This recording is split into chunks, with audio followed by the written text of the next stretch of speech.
I don't want to be right. What would Socrates say to that? It tickles my fancy. Okay. Goosies. I don't have hair. Oof. You got Marcos. That's not. No, that's not. Wait. Yeah. That's true. You do got me. Get over here, Marcus. Let me look at you. They don't want it.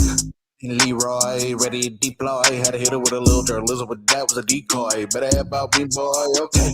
Leroy Tobin, hold to the show, man. Still in the stars with the show, man. Till then, his half moon open. Sometimes so things like smell, man. No proof, I'm a lie about a motive. No proof. Like I always wanted him, I never hated him, I never traded him, and if I did, I never ever traded him. You know what is a star? Like another city, the driver's side floor. Gucci get large, so many more. 10 in the more, never a bar. Hey, 10 in the more, 2 to the P. Nothing to you, but it's something to me. Handsome as ever, and cute as could be. You can watch on YouTube with viewing for friends. Ay, this one time for the Twitch.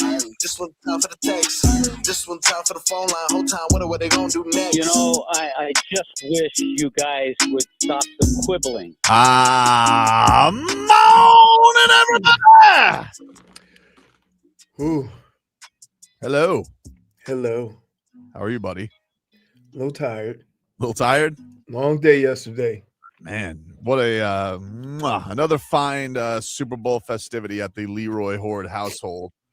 Top notch. And those to-go wings. Very good. Everybody had questions about my ribs because Brittany, they had jalapenos and bacon on them. They were pretty good, See? Brittany. They were pretty good. They were good. What did you call them? The Candy Cowboys? What the hell Candy did you call cowboy them? ribs. Candy Cowboy ribs. Tell you something about this Leroy Horde, Brittany. This man can cook. He's good. And My son Brittany, is also. can I just say, I'm going to apologize right now because the same thing happened to Vlad last year. I did not have your number because I invite everybody. Oh, it's okay. No. Oh, my goodness. Oh, listen to her voice.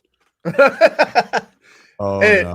No, Hey. no, I think I'm sick is the problem. You're sick or you had Yes. birthday weekend party? No, I'm sick. Mm, Well, because let's just review for people who don't understand. This is Brittany's voice after a Canes game.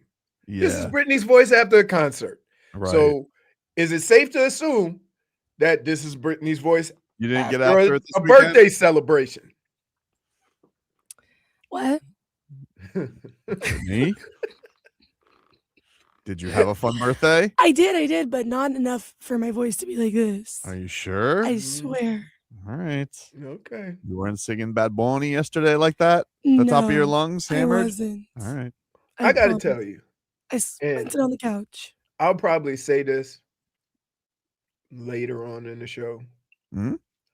But one of the things I appreciate about yesterday's halftime show, and I think we can all learn from this, whether you like Bad Bunny or not, all the vitriol and anger towards a man that had did nothing to any of us, to all the morons who thought Puerto Rico was a different country, right? All the things he could have went into that show with, he could have did like Kendrick Lamar and got a little back. I got a little comeback. He went out there and performed a halftime show in the most positive way that I don't know if anybody else on the other side would have done. It was awesome. I And thought if it was. you didn't understand it before you comment, and this is what I did, before I commented on what the halftime show was about, I went and found out what it was truly about. Keep in mind, during the halftime show, you couldn't read the football. You understand? He had that football and he kept showing it, Mhm. but we could not read it. We couldn't see it. It wasn't clear enough. And then afterwards, when they showed what was on the football, I say kudos to him for simply taking the high road, which a lot of us in this world refuse to do. Yeah, so many people not only don't take the high road, so many people have already decided their road before it is Correct. it has even been presented to them. Before they And- know the facts. I thought it was an awesome show. I mean, I was obviously fired up. I didn't see it live. I heard it live. I didn't even know they did this on Westwood One. They played the whole halftime show. It was crazy because I didn't even see our boy. I knew it was two boxers. I didn't realize it was him. Dude, it was so cool. So Xander Zayas, who was born in Puerto Rico but grew up in South Florida. He's a Broward kid in Plantation. He has trained his entire life in Davie. He just last weekend became the unified junior middleweight champion of the world. He's the youngest unified champion. He's 23 years old. We have literally been talking to this kid since he was 16. Correct. 16. His manager Peter Kahn is a friend of mine. He's like, I got this kid, and Peter's trained a lot of boxers, but like this kid, he's been since he was a child. He's like, this kid's gonna be the kid.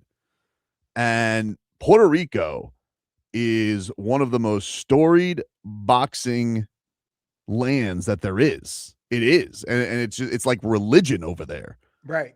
And between Miguel Cotto, Felix Tino Trinidad, and like they have been looking for the next one, and they think this kid's the next one. And after he won his first belt, right, he went and he was celebrating with Bad Bunny, and I was like, man, that's pretty cool. Look at our guy. He's celebrating with the biggest artist on the planet, and he has this win in Puerto Rico. He hosts an event. He wins his second belt.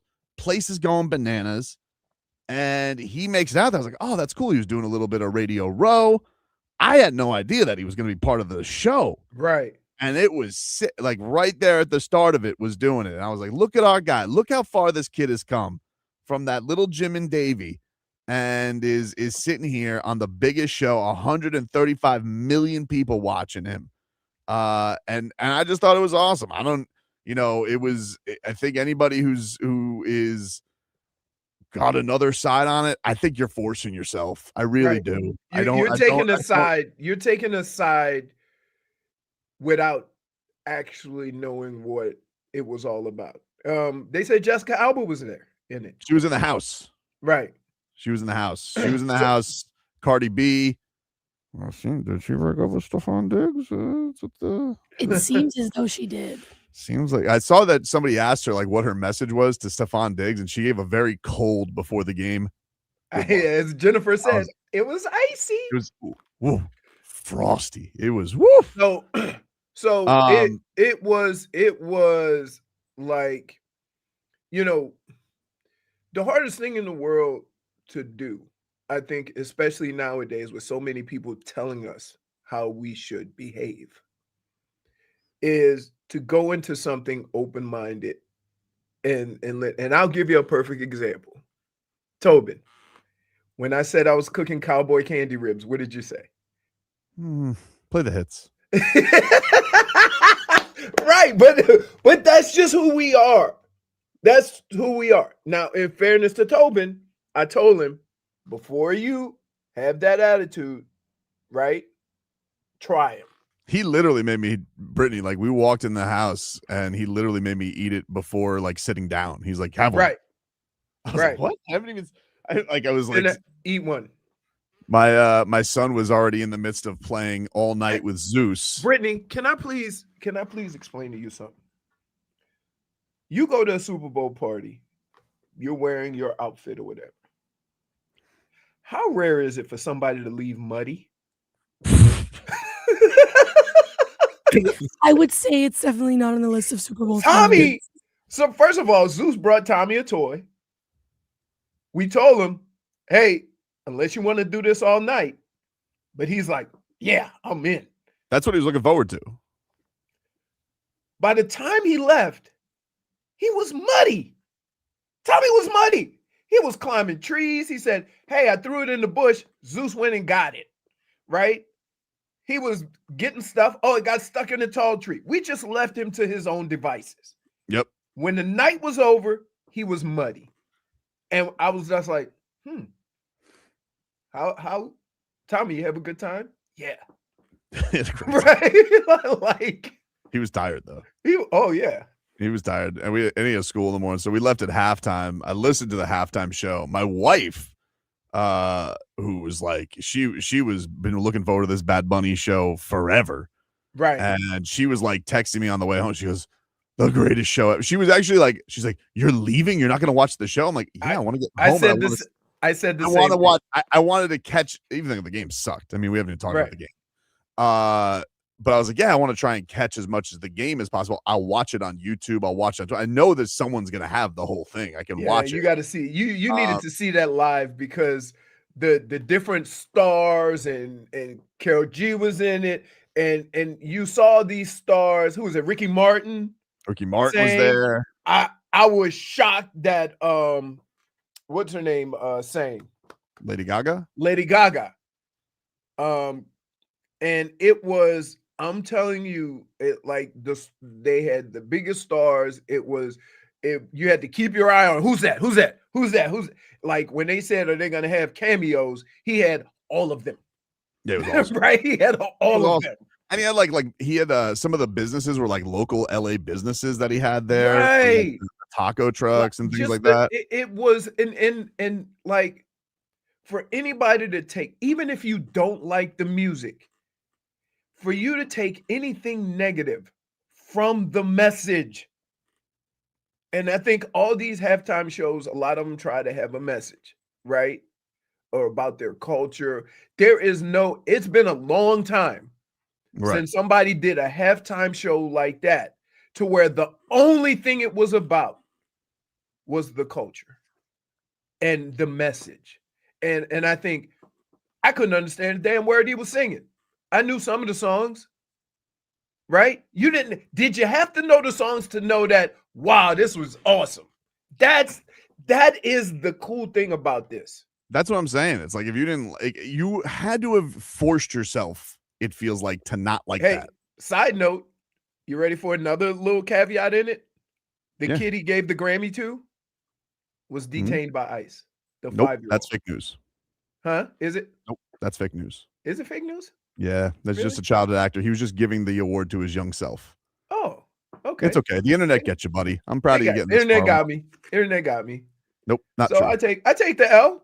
It was just a little childhood actor. He was just giving it to himself. He had the same, like there was a Christmas shirt that Bad Bunny had when he was young, a little Benito, kid, and it was just him. That's who he was giving the Grammy to. Okay, I would have said it's really nice to give that kid his Grammy if you didn't know the kid. Right. I was like, I'm keeping the Grammy.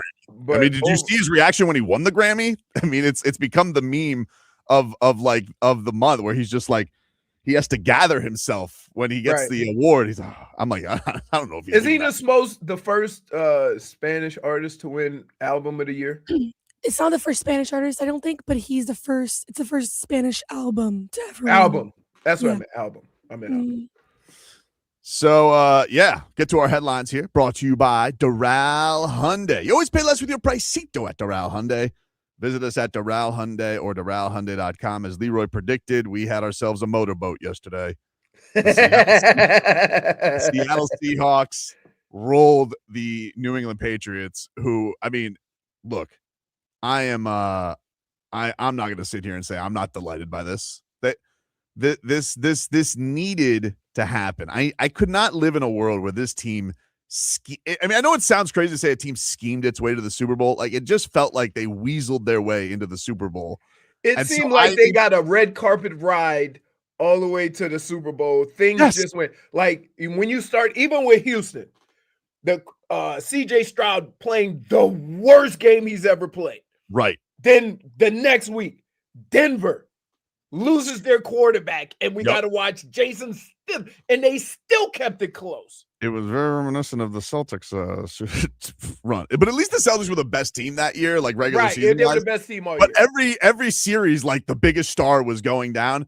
This team had the worst schedule, and the thing is crazy about it. Like, I don't mean to be a jerk, but I'm not a Mac Hollins fan. It wasn't when he was on the Dolphins. The whole TikTok shtick got old. He comes in on his stupid bare feet, dressed like a prisoner. Was he supposed to be from Alcatraz, or was he supposed to be Hannibal Lecter? I didn't really get the bit. I did not understand the bit at all. I was hoping that maybe you understood. I didn't get the bit. I don't really want to know Mac Hollins' bit. But when Mac Hollins... is he a big enough star to have a bit in the Super Bowl? That's what's annoying about him. It's like he was a gunner on the Miami Dolphins. I'm like, you're a special teams guy. And this is who their deep threat is. Like, this is who they're trying to get the ball downfield to. And I'm like, this team's not very good. They're not very good. How are they in the Super Bowl? And then Seattle, I mean, that is the scariest defensive line I can remember. Just physically, the way they look. Hey, I told you guys, like, one of the greatest misunderstandings of this year, and I was, and here's how, the reason why I thought this game was going to go this way. Last week, or when they played the AFC Championship game, Denver got pressure and sacked Drake May a bunch of times, only rushing 4. That's why that game was only 10-7. If they would have had an average quarterback, Denver would have blew them out. That's not even. Oh yeah, 100%. And so now you take Denver, I think was number 2 in the league, and they were getting after Drake May with 4. Now I'm going to go to the best defense in the league, and they're going to rush 4. And Super Bowl, you're going to throw a little caveat into it, and they were bringing guys from 15 yards deep. Bro, they threw the kitchen sink at right. Oh my God. And so I'm like, somebody just asked me if they would have swapped quarterbacks, do the Seahawks not blow out the Patriots by 50? No. Let me tell you why. Because as long as Seattle has that defense, it don't matter who the quarterback is. And as long as, and if you look at Drake May, they were getting some pressure on defensively. They were getting some pressure on Sam Darnold. Mm-hmm. So you're still going to have the same kind of, both quarterbacks missed some throws. That was because they start getting antsy. He had some dicey ones until they started giving it to Walker. Once they put the game in Walker's hands, then like things settled down for Sam Darnold, who ended up, by the way, Walker ended up winning MVP. For those who didn't stick around for the ending, I don't blame you. Because when it got to 19-0, I was like in the kitchen. I was making the kids lunches for tomorrow because I'm like, this game's over. And I walked back and I'm like, I looked at my wife. I was like, they scored a touchdown. I was like, look at them. And then they were like, then the moment happened where Tarico's like, it kind of feels, Chris, like they're finding a rhythm. And it did a big 6. Rhythm gone. The worst interception you've seen in your life. And he's just like, I got nothing. But the crazy thing about it is that, first of all, imagine the athletic ability of that ball, catching that ball from 5 feet away. Oh my God. Right? I mean, the ball just ended up and he caught it. And there's nothing funnier to me than when fat guys try to run cool. You see how you try to stride it out? I'm like, dude, just get in the end zone. Don't try to look good. You ain't called. You're not a sprinter. Dude, the thing where the giant intangibles did the Reuben Bain where he took the tackle with him to sack. Oh my goodness. Did you see that? The guy was like, what?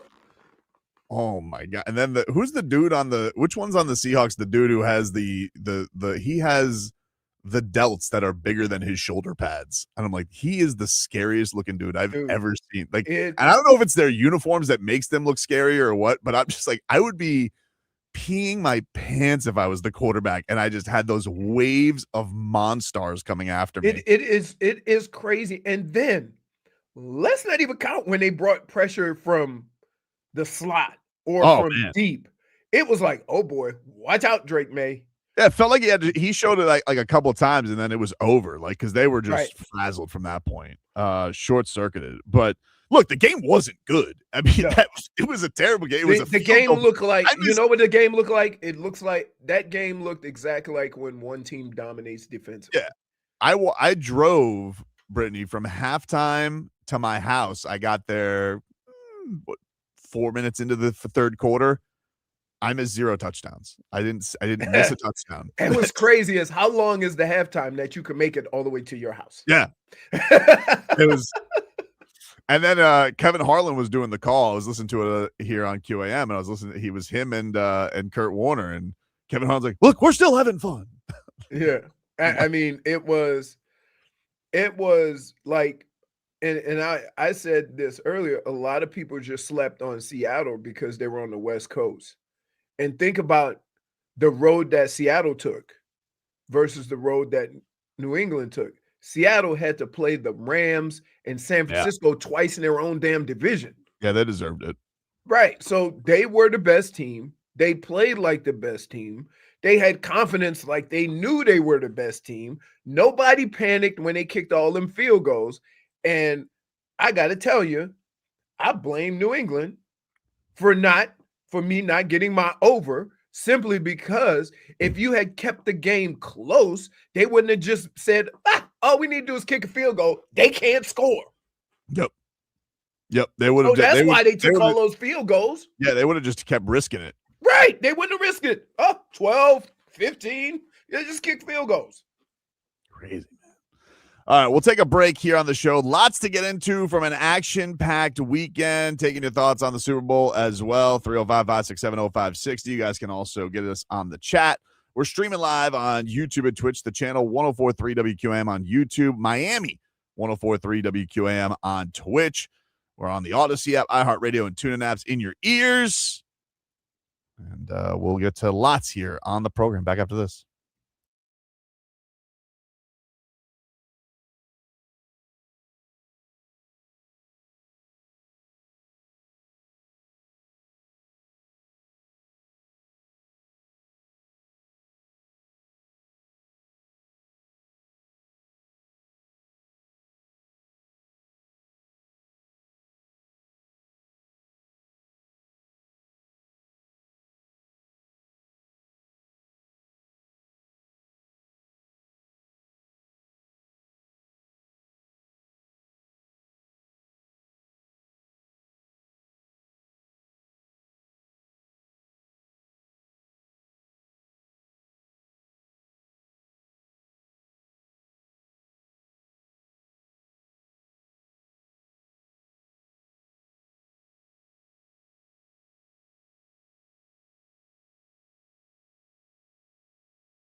All right, welcome back, everybody.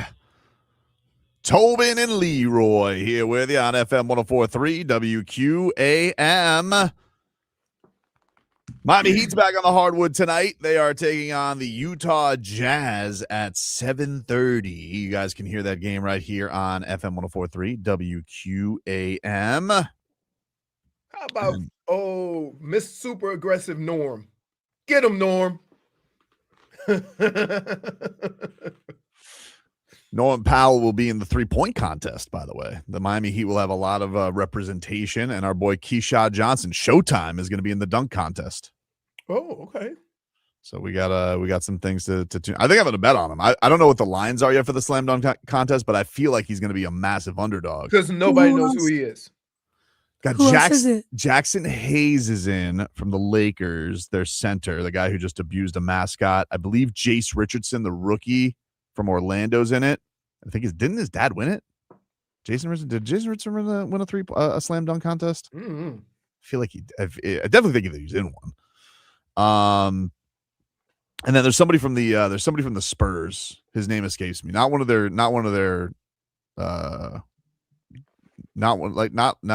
their top picks, not Harper or Castle, but I think Castle was in it last year. But one of their guys, I forget the last guy. But yeah, Keshad's going to be in it. I don't know what the odds are yet. I'll check that out, but I think I'm going to throw a little chili pepper on Keshad.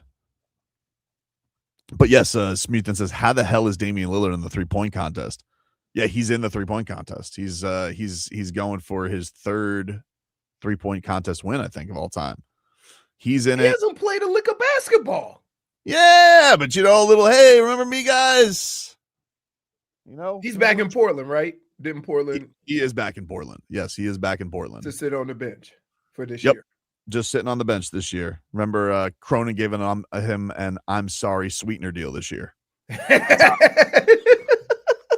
on top of his $50 million that he gets from the Bucks, he gets, I think, an extra like $12 million this year from the Blazers. Wow. Sorry. Well, at least listen. I'm gonna say this. Hey, good for Cronin. At least he did say I'm sorry. Right? Yeah. He said I'm sorry. I think he said I'm sorry. Well, hey, anybody want to apologize to me for $12 million? Brittany, would you take that apology? In most cases, if you do somebody wrong and got to pay him $12 million, that's called the lawsuit. Man. So the fact that Cronin is giving him, hey, look, Dame, I had a lot of hate in my heart. I wasn't in the right place right now. I felt like I was being abused by the Miami Heat. They didn't want to negotiate. They thought they had, control of the situation. So I fought back. But you got caught in the middle of this. I'm sorry. Here's $12 million. Schmeathan says Riley told Wade, I'm sorry, with the vet minimum. He sure did. I know. There you go. Wait. There's no sweetener for D Wade. Wait. And by the way, the Heat made that back tenfold on those Vice, because that was the year Vice came out, and they said, "Oh my goodness, Vice D Wade, D Wade Vice jersey sold more than any other jersey." You know what's amazing about that? Like the celebration around D Wade, and when he came back, and how everybody kind of rallied around D Wade being back. The Heat didn't show that same enthusiasm with what they were paying him. Nope. It was I think he was very undecided about coming back for that last year, and then he finally, he did make the whole tour of it, and he made did the jersey exchange. Where he had that cool commercial at the end of the year, where he walked through all the jerseys. That was really cool. And then him and his son swapped jerseys at the end of the year. Mm-hmm. It was like, because basically we grew up with D Wade when it comes to Heat basketball. I think it was a moment that the fans and everybody would cherish, and I still wouldn't be upset if he had a little, I honestly, when he was here last week for the championship, I felt like D Wade had like the best, because everybody's kind of like tiptoeing around this whole where the Heat's at, mediocre, should the 10. Everyone's like, we're not gonna say. D Wade's the only guy who's like, this ain't good enough. This is not the standard of this organization. You Right. know, like he's and like you could tell he genuinely cares. He's like, Right. this is like he's very bothered with how mediocre the Heat are. And I was like, you know, it was interesting because this past week, a lot of Patriots fans were made nutty because Tom Brady was like, I don't have a dog in the fight. I don't care who wins between the Patriots and Seahawks. Right. You have, did you see what Belichick's squeeze did? No. Oh, wow. Wait, we're not going to talk about I gotta Super give Bowl. her- We talk about all the side stuff. Jordon Hudson. Do you remember were they at North Carolina Duke, Brittany? Is that where they were at for this game? I think that's where they were at. That's exactly where they were. I think they were at North Carolina Duke was this weekend, right? And North Carolina, they won. I think they stormed the court. And they go to there's a photo that circulated. It got viral on Super Bowl Sunday. And it was a photo of Jordon Hudson wearing a shirt that said, what was the name of the business? Do you remember? Orchids of Asia? Orchids of Asia. Oh, the Happy salon? Time Parlor salon that Robert Kraft got busted at. Wow. Wow. Wow. That's So- funny. It's still very spicy.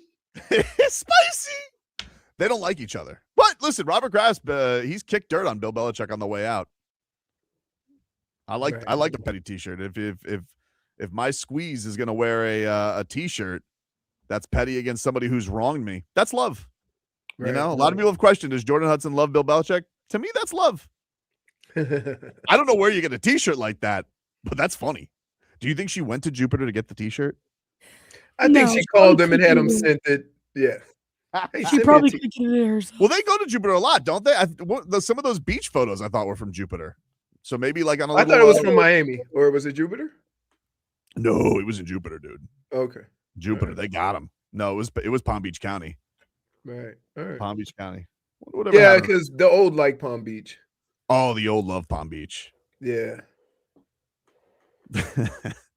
It sounds because that's why they held him out a year from the Hall of Fame for being an ass. He's not being an ass. His squeeze Hey, is being an ass. But again, I would say this. Being an ass does not take away from what you accomplished. I just like all Hey, the you just be an ass in the Hall of Fame. That's it. Like the fact that they go, oh, he's an ass, we're gonna keep him out. The same way they did Terrell Owens, the same way. Like enough. You are not the moral police. Look at the world. And whenever we pick sports to take moral stands, and then we go out into the world and allow all this nonsense. Stop. You're fraudulent. You're frauds. I would wear that t-shirt. Let me know. Maybe I'll swing up there. Once I gotta get my frozen iguanas hat. I'll go up Oh there. my goodness. By the way, on the golf course, Hmm? a lot of iguanas did not make it. Dude, can I tell you something? My family this weekend. You all had to right, go clean up iguanas? I had a showdown, and they were freaking out because they thought Sunny Bunny was gonna decapitate this orange iguana, but the orange iguana had a little. I don't know what the hell was going on with him. I think his blood just started getting on because he wasn't very fast, but he could whip the tail, and so they were worried she was gonna get whipped in the face. And they're like, Dad, Sonny's fighting an iguana. I'm in the shower. You like so I'm in you the thought it was imminent, and you go out there and they're having a standoff. They're having a standoff, and I'm literally only in a towel. Okay. I am out there Freezing. staring down this orange reptile with my Sunny Bunny, only a towel on. And I just like, are you kidding me? You guys, I couldn't get pants on for this. And they're like, she's going to get whipped. So immediately go grab the stupid thing. I have this in my hand. He's got no wiggle to him anymore. And Sunny Bunny's pissed at me because she's like, give it to me. You know, she's give me the iguana. I'm like, and my wife's like, just throw it over. I said, I'm like, fine. So I threw it over the fence. Sunny Bunny gives me the look like you betrayed me. And she turned it and like just. she's like, why would you let him go? Yeah, she's like, why would you let him go? I'm like, I don't know what to tell you. You know, this is what she wanted. She wanted the iguana gone. But anyway, then I had to go shower again because I didn't want iguana juice on me. So, oh wait, yeah. What do you? You have to take a double shower. Well, you probably need to get in that hot water to warm up because it was not warm. It wasn't warm, but it wasn't thankfully it was in the middle of the day. It wasn't super cold. It wasn't it was colder last year's Super Bowl Mm-hmm. than it was this year because I remember watching outside. We all had to get blankets and stuff because it was freezing. Anyway, take a break. Speaking of the Heat, 15 minutes of Heat. Next.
All right, welcome back, you rascals. Tobin and Leroy back with you here on FM 104.3 WQM. Hey, we got some tickets to give away. Who are we giving tickets away? Luke Bryan. Uh, He is bringing his Word on the Street tour to the I Think Financial Amphitheater in September with special guests Lauren Watkins, Lainey Gardner, Randall King, and DJ Rock. We'll be giving away tickets all week on the show, but today's ticket giveaway will take place at 11:20 a.m. So next hour, 11:20 a.m. Keep on listening for details on how you can win. This is a Live Nation show. 15 minutes of heat here, brought to you by Doral Kia. You always pay less with your Pricito at Doral Kia. Visit us at Doral Kia or DoralKia.com. We did it, Leroy. We finally bullied Eric Spoelstra into playing Bam Adebayo and Kel'el Ware together as they smoked the Wizards yesterday. I have a question. By a score of 132-101. What did Kel'el do from Thursday or from Friday to Sunday that earned him all those minutes? Because Spo always says, you got to earn them. I'm not just giving them to you. Like, what did he take him to dinner? Did he cook him breakfast? Because there was no basketball being. What did he do in 2 days that changed everything? It is the most minutes he's played yesterday since the day after Christmas. Right. What happened? What happened in those 2 days? Don't know. Isn't that the craziest thing? I'm happy that it happened. Yes, I'm happy it happened. I'm happy it happened. It looked good. It looked like, you know what? It looked like maybe Kel'el and Bam ought to go to lunch together and figure it out because that's our best. Or maybe the coaches ought to look at it and go, I think we kind of need these tall guys in here. Look, I'm not going to sit here and be an I told you so guy. Oh, yes, you are. Do it. You do it with me. Do it. But hey, looked pretty good yesterday, huh? Didn't it, coach? And also, we got one of the more fun moments of the year because Bam Adebayo put Kel'el Ware on a poster. I mean, like, the Wizards guy goes, I'm out. And Kel'el was like, oh no, I had a buffer. I mean, Bam did not have to do that. Kel'el Ware was going to catch that basketball, and he could have just gotten a nice, easy dunk. But Bam wanted to do that. Did you see those two knuckleheads laughing on the way back? Kel'el's like, huh, you posterized me, huh? Yeah, you posterize him. And then Norm Powell's telling Kel'el, you have 24 hours to respond. So now I feel like tonight we're going to just try and see Kel'el try and crack one right on Bam's head. Bam ain't going in there. Nope. Bam ain't. No. It's like, I see what. Well, the fact that they're in the game together is the bigger issue. So they can, if they dunking on each other, that means they dunking. I'm happy with it. This was Kel'el Ware yesterday on Bam dunking on him. Well, I was in a good place. Okay. I was finna grab the rebound. To be honest, he don't even crash. No, you can walk around, bro. Walk around. That's perfect timing on that. But yeah. So the unfortunate happened.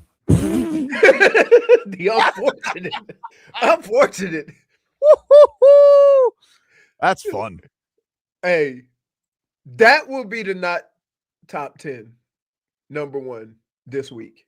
That's Shaq and a fool. I mean, I don't even like it. It caught everybody off guard. Right? Man. Oh, my goodness.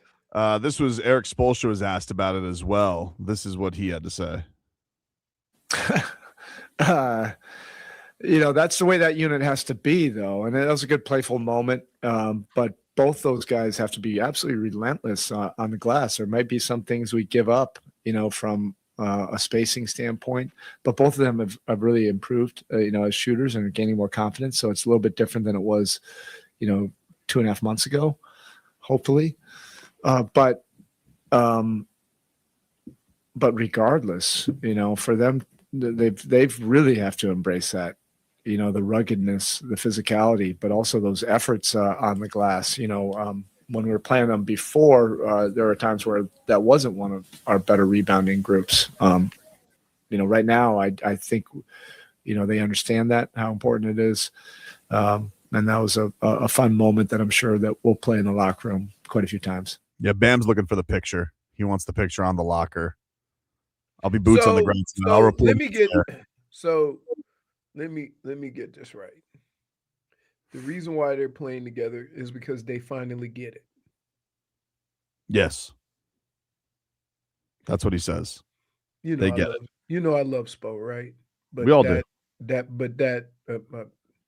I ain't buying it.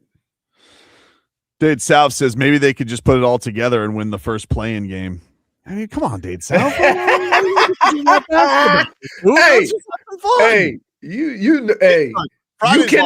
can't be mad at Dade South. You can't be mad at Dade South when he just playing the hits. Friday's loss to the Celtics genuinely had me way too depressed than a February game should, because third quarter has just been goodness.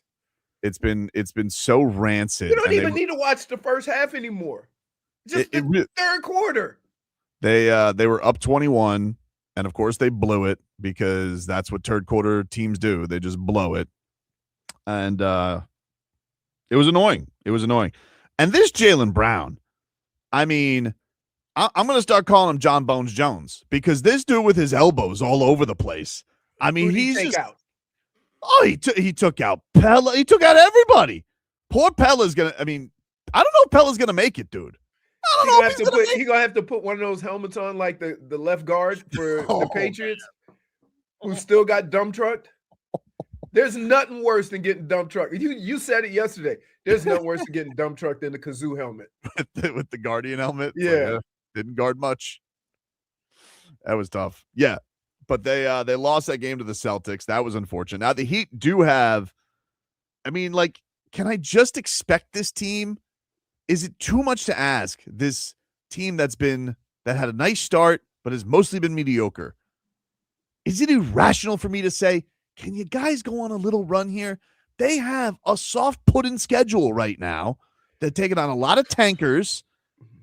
Leroy, Jazz, Pelicans, Hawks, Grizzlies, Bucks don't have Giannis. Those are 5 straight games right before they take on the Sixers. You can't go 4-1? Is that too much to ask? Here's where we get ourselves in trouble. Every time we make one of these stands or try to make one of these assumptions, a week from now, we're going to be miserable.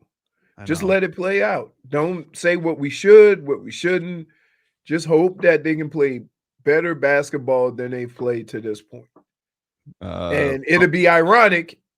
This would be ironic if all of a sudden Kel'el and Bam are playing a lot together and they go on a run. And we're going to look at this team and go, yeah, we had to wait until February. We couldn't coach them up and have this before now. Sexy Sauce says 4-1 is not the play-in way. Nope. It'd be 3-2, 2-3. That's definitely the play-in way. Poetry Love says, are you guys not going to talk about the intruders of the play-in? The Hornets are officially in the play-in. By the way, everybody thinks that the Hornets are going to make the playoffs. They're not going to be in the play-in. They have been on fire. They have been on fire. They are still 6 games back of the playoffs. They're gonna have to keep playing like this, but there's no reason to think they can't keep playing like this. They have tremendous. Their young talent is coming together in a big way. They've been very impressive. El Boris said if they wouldn't have waited, if they didn't wait, Riley would have traded them off. Well, we should give some flowers to Jakucionis yesterday. Kasparas Jakucionis got some minutes. He was 6 for 6 from downtown.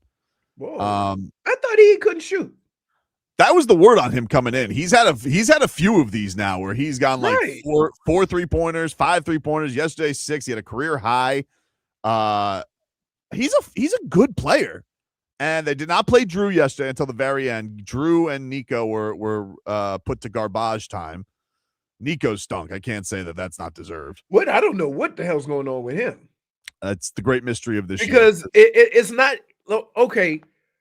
If you're missing shots, that's one thing.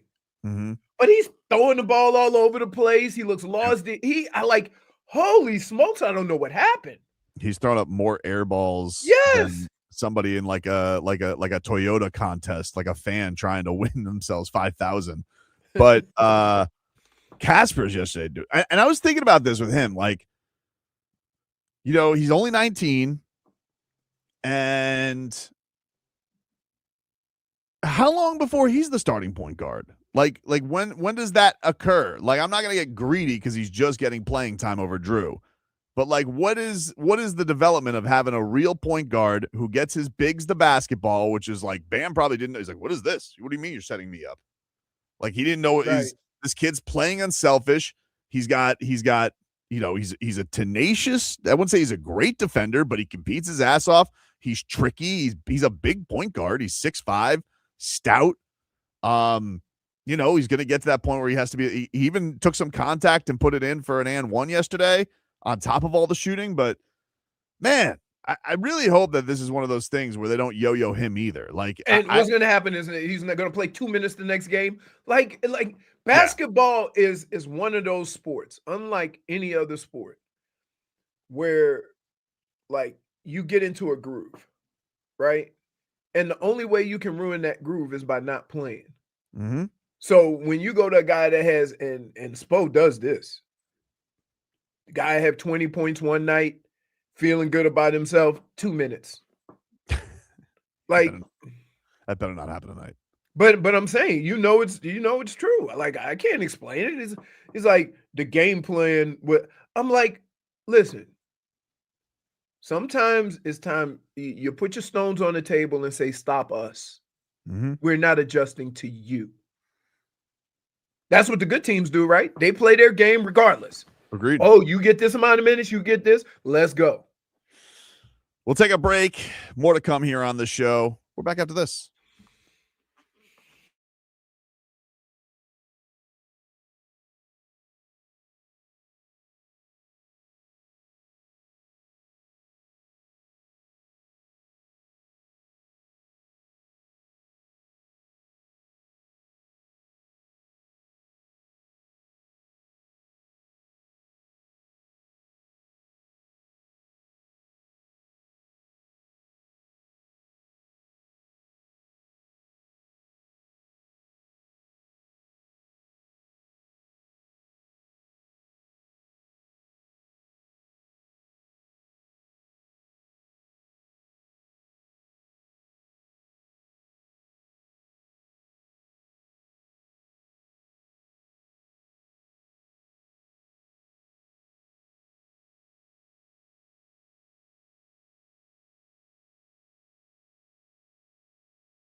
Welcome back, everybody.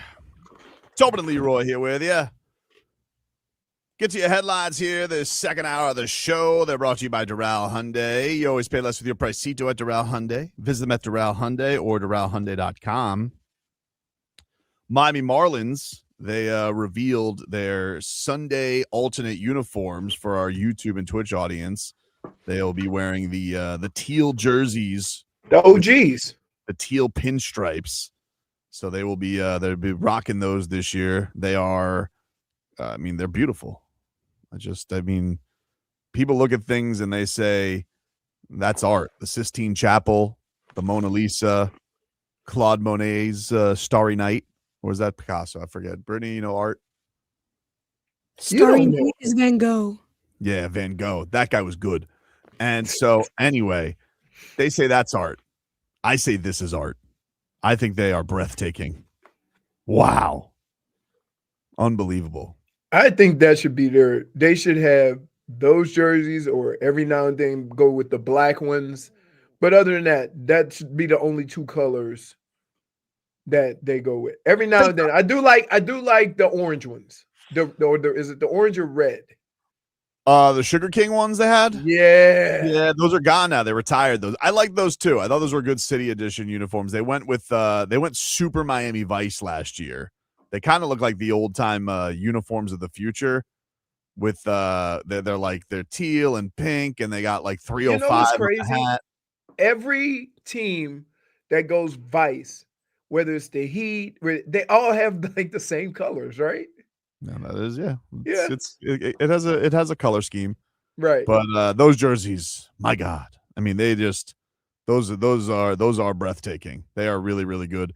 And look, I'm not for their new jerseys, the blue red thing. They're not awful. They're okay. Right. The Marlins took a hack at it when they went down and they did the first Miami Marlins, and I was like, all right, they're doing something way different than anybody else. Speaking of art, you had your art dealer owner who was like, he just wanted to be he had like 900 colors in there. He couldn't have picked one. If he would have just gone with like the blue and orange that they had, I think it would have probably just been perfect. But he's like, hey, you know what we need in there? Some yellow and some a little extra this. It looked like a mess. But they that uniform is perfection, and most teams know it. Like most teams, you don't do better on the uniforms. You're pretty much good. If they were that in the 90s, everyone's gonna dig them. And I wish that they would go to them permanently, but I'll take Sundays. I'll take what I can get at this point. All right, I'll take what I can get at this point. They look amazing, and look at this page. You got Yuri Perez, you got Sandy Alcantara, you got Agustin Ramirez. Please be able to catch this year, dude. All right. He did have some problems. You got a one-way ticket to DH if you don't get this thing going. Well, you can't move him to DH until you find another catcher.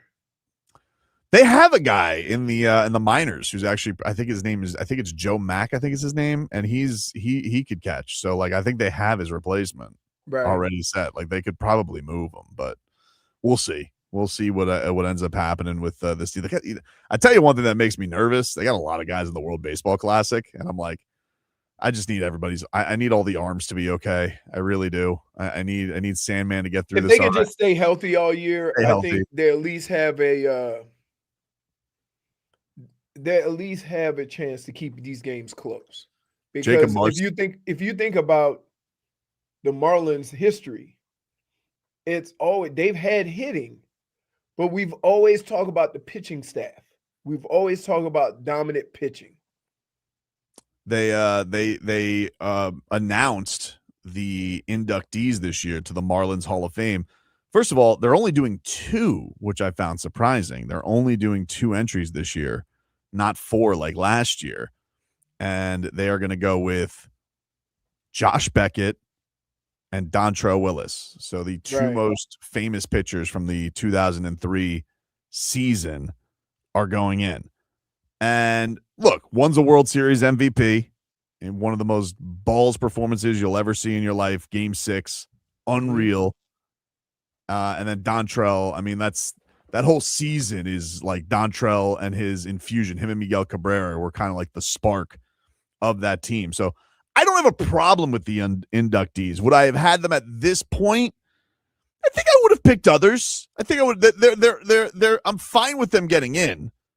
I felt like Sheffield needed to get in before anybody, Right. but I don't know how good of terms they're on right now, Sheffield and the Marlins. Why are they? I've heard that Gary Sheffield is not like he wishes the Marlins would have backed him a little bit more in getting to the real Hall of Fame. You know, like I think Is it the really Marlins or the writers? Because I know in football, it is the writers, and I don't know how many even writers from Sheffield they are still writing about the Marlins. right? And that's But- and so in order to have a problem with somebody, you first need to understand the process. Because I know, like in football, it's all of the writers, and if the writers don't like you, then they won't, kind of support you in your bid for the Hall of Fame. And it's a shame because like a guy's career is his career, and you got people who have hurt feelings or whatever, or you treated them wrong or whatever, that say, oh, I'm going to get him back. Yeah, maybe. I don't know. I just know that I think he's he wishes the Marlins, I think just as a campaign wise would go to bat for him more. I do think he considers himself a Marlin above all of his other trips. Right. But he eventually should get in to their Hall of Fame, and again, I should be on the committee. They should have me on this committee, but I don't know who's on the committee. Is it just Conine? Who decides this? Josh Beckett should get in. Dontrelle, obvious one. He probably should have won a Cy Young as well. But screwed in 2005 for that Chris Carpenter. Chris Carpenter could go to hell. I got to be honest with you. Dontrelle should have won the Cy Young award that year in 2005. Complete garbage. But, another story for another day. I also think you probably should have put Levon in this class too. If you're going to go with all you should have gone both World Series MVPs. Right. And then Levon, and then Dontrelle Willis on top of it. Right. Anyway, these are my thoughts. I know everybody is very passionate about the Marlins Hall of Fame like I am. But these are my memories.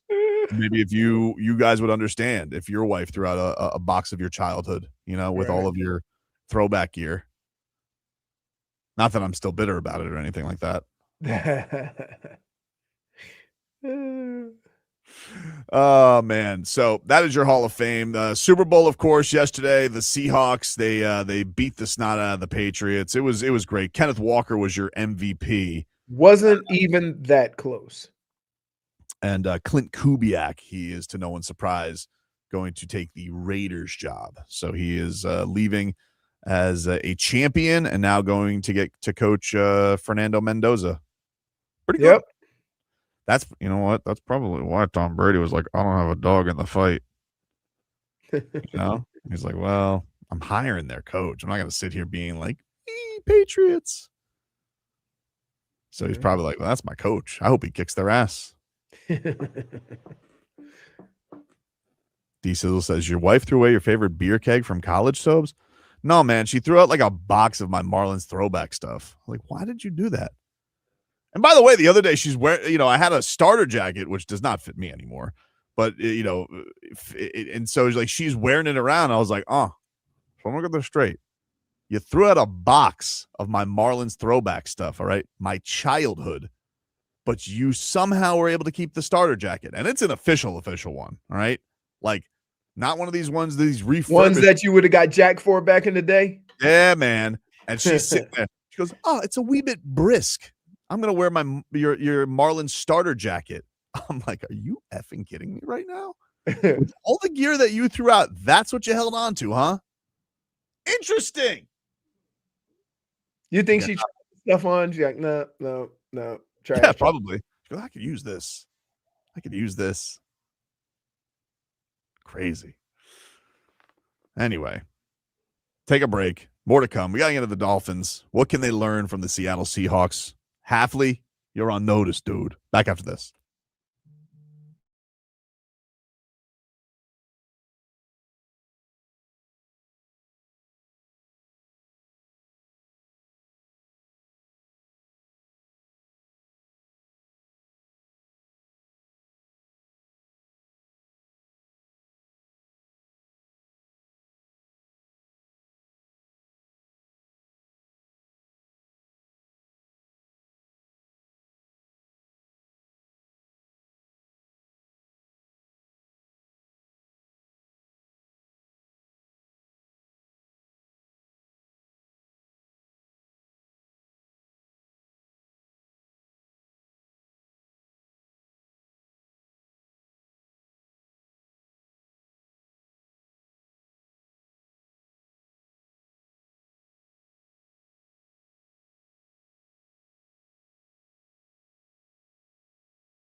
All right, welcome back, everybody. It is Tobin and Leroy here with you.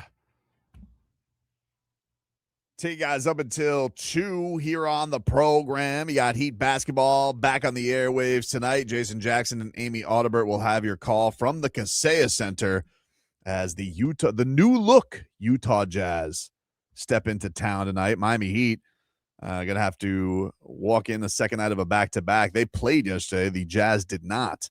Did you see what the Jazz did, Brittany? Why would you see what the Jazz did? It's a ridiculous question for me to ask you. I really apologize. No, it's okay. I really don't know what they did. That was a stupid question from me. I apologize for that.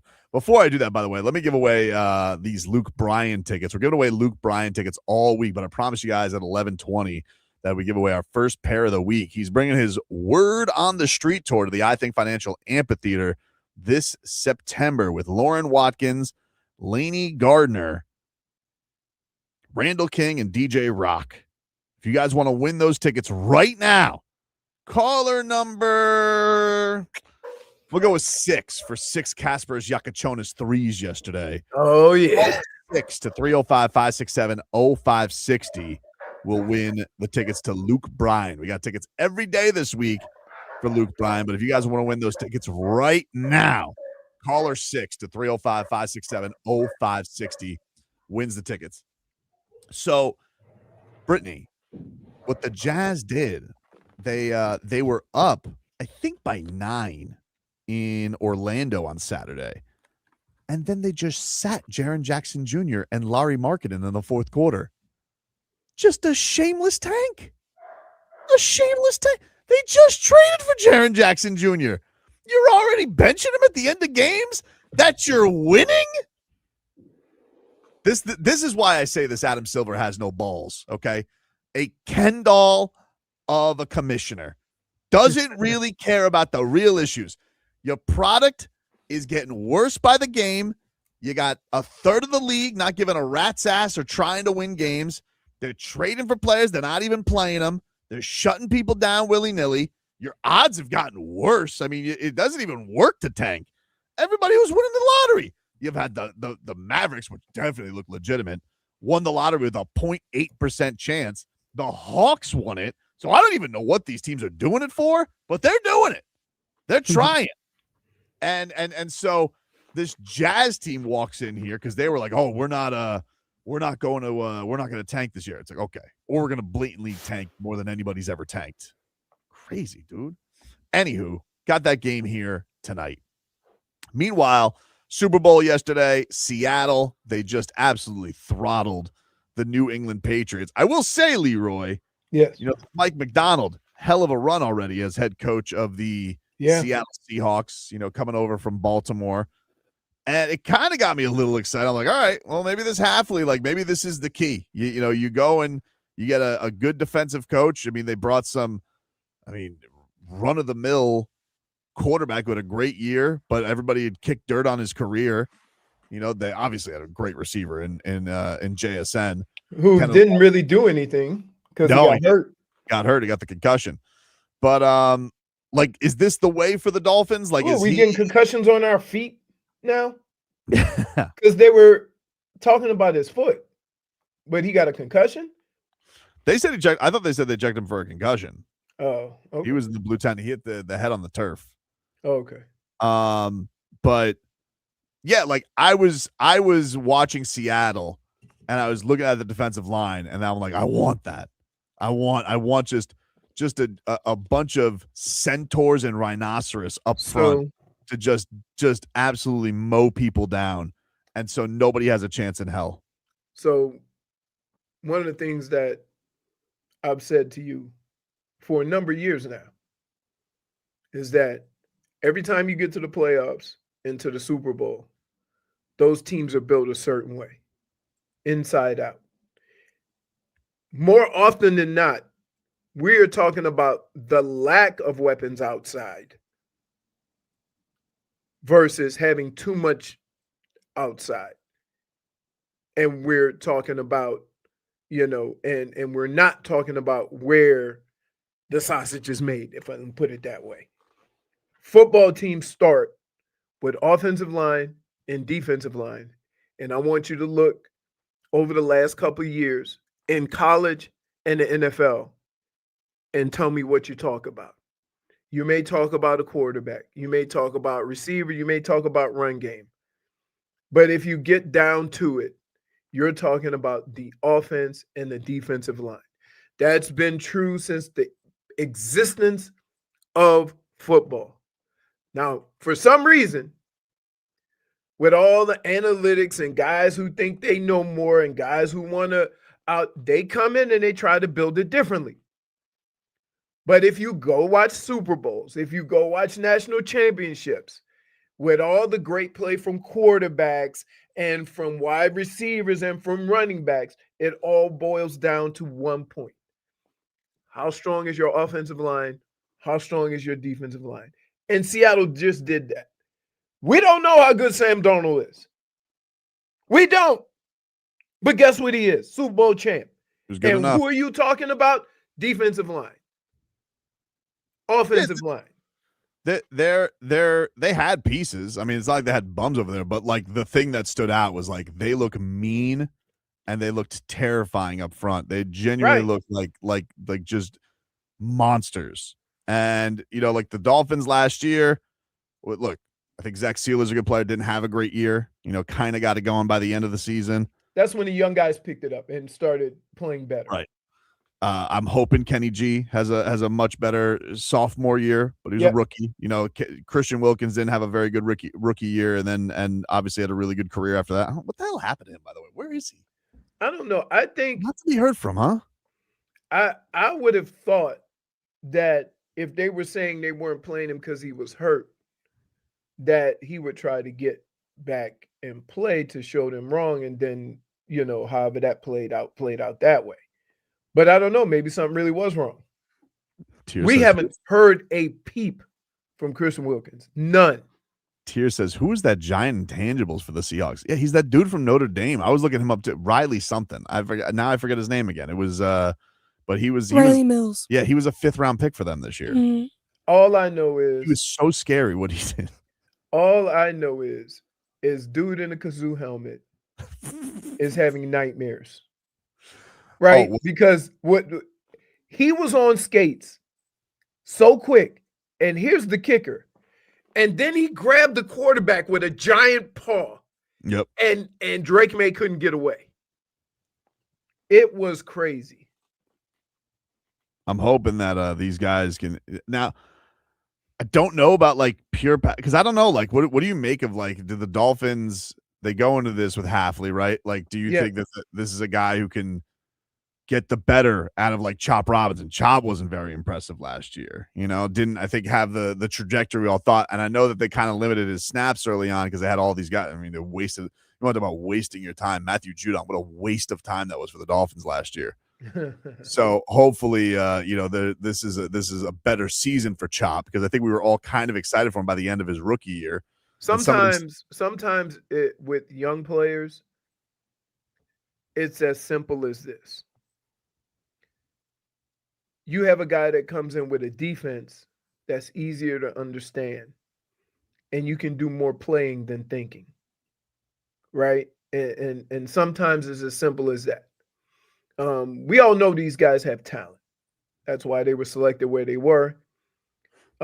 Sometimes you get into the NFL and things are so complicated to you that you look very like you can't just relax and play. And so I'm wondering what part of that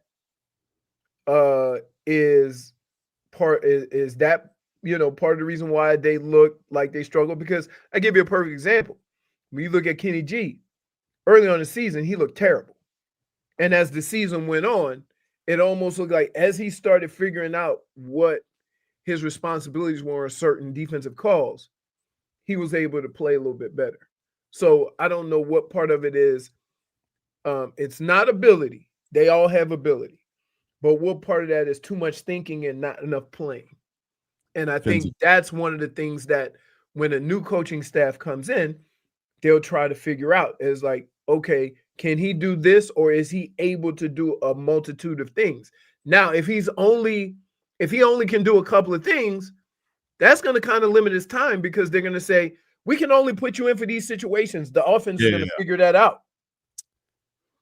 I think he's got like I do think that they got. I don't know if they have like the standout star yet, but I do think they have something to work with. I don't think he's coming in here with a bare cupboard on that side of the football. Right. For the offense, I don't know. I mean, like, who knows? The offense is such a mystery right now. We don't know what they're going to do with quarterback. We don't even know who's going to be back on the O-line. We know Devon Achane's probably going to be here if they sign to an extension. Why wouldn't they? It's still a little bit more of a mystery on that side of the football right now. I think part of the problem with this. Yeah, go ahead. No, I'm just saying the bones of the defense starting to be there. I mean, the secondary kind of needs to be remade. Yeah. Well, and again, the only reason why the secondary was really, really, really exposed is because you weren't getting to the quarterback. So those two work hand in hand. And I would also take it a step further to say that, look, a lot of this, what this new coaching staff is going to have to do is separate strengths from weaknesses and then try to design something around that, while also understanding if you kind of pigeonhole a guy and say all he can do is this, the other team can figure it out too. So you have to coach him up to be able to do other things. And as far as, saying, and I'm not of the belief that, this guy's bad or this guy's bad or this guy's bad. Sometimes you're in a bad situation. We just watched a quarterback win a Super Bowl that played for 5 different teams. And he never really got his groove till he got on 2 good teams. Minnesota last year and Seattle this year. And he ended poorly with Minnesota. He had a bad game. In Seattle, he played the same way this year and won the Super Bowl. So I'm not one of those guys to totally just dismiss talent. And I think that's the part of it that becomes difficult because there's guys that we didn't see play well, but we don't know why. And the coaching staff will figure that out. Take a break here on the program. When Leroy and I come back, he'll hand out his game balls and game bums. Next.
This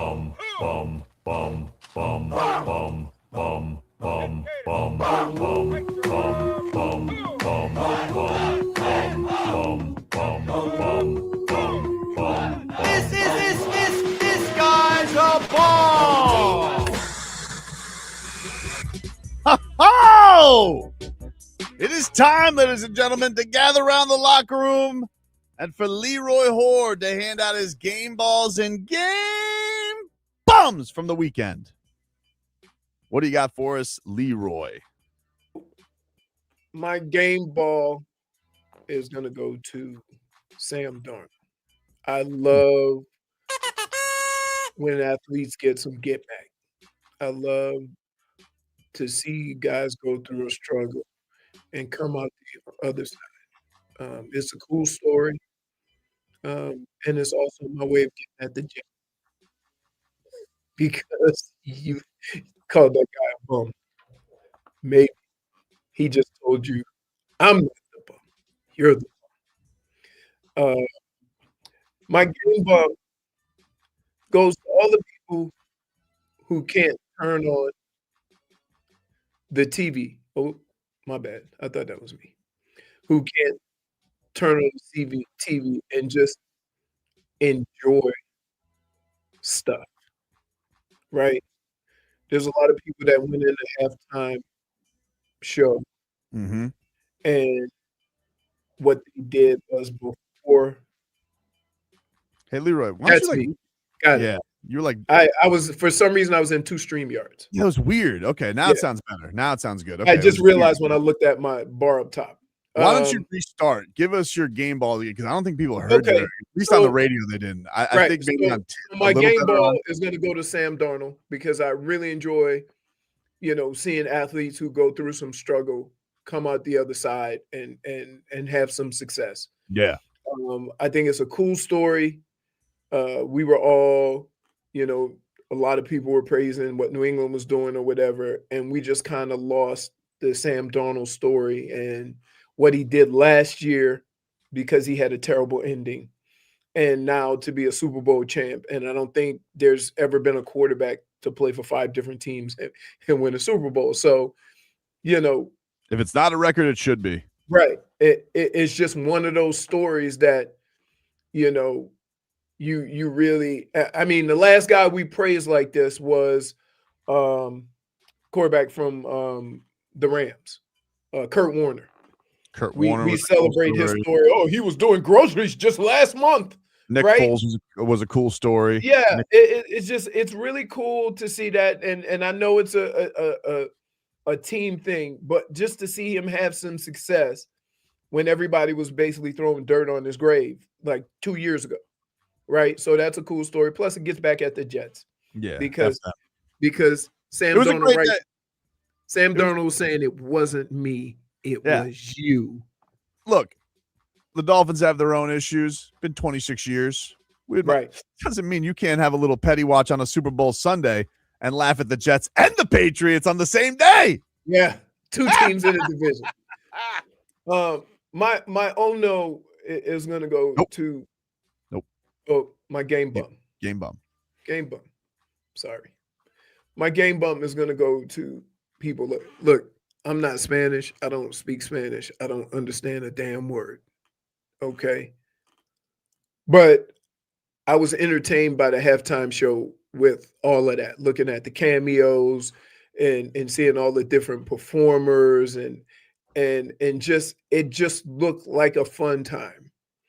And for people who went into it with a problem with Bad Bunny, they were also the same people that came out of it, with all the reasons why they didn't like it.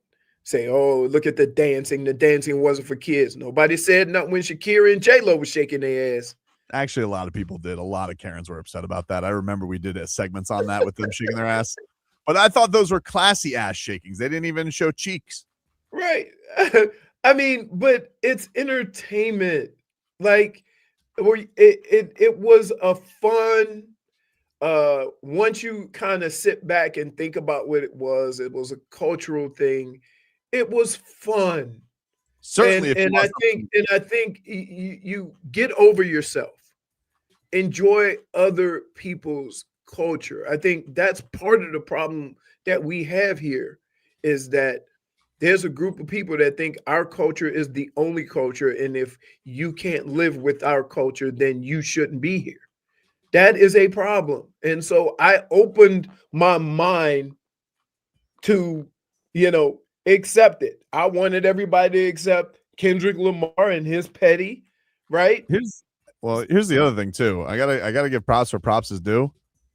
This Jay-Z's been killing it running the halftime show. Right. The only one I really didn't like over the last 5-6 years was The Weeknd. I thought his was weird. Right. He was just like, all I remember was him in a fun house. But ever since they had those dopes from Maroon 5, like you had Rihanna, I thought she was gonna fall off the platform. You had the LA show where everybody was performing. Usher, I thought was good, even with his roller skating. I think these are not my favorite artists. I think these are marvelous performances. Correct. I really do. Correct. I think they're excellent. I think they've definitely stepped up their game in the last 5-6 years. From the times when you had Adam Levine singing shirtless, I didn't need to see his nipples. Right.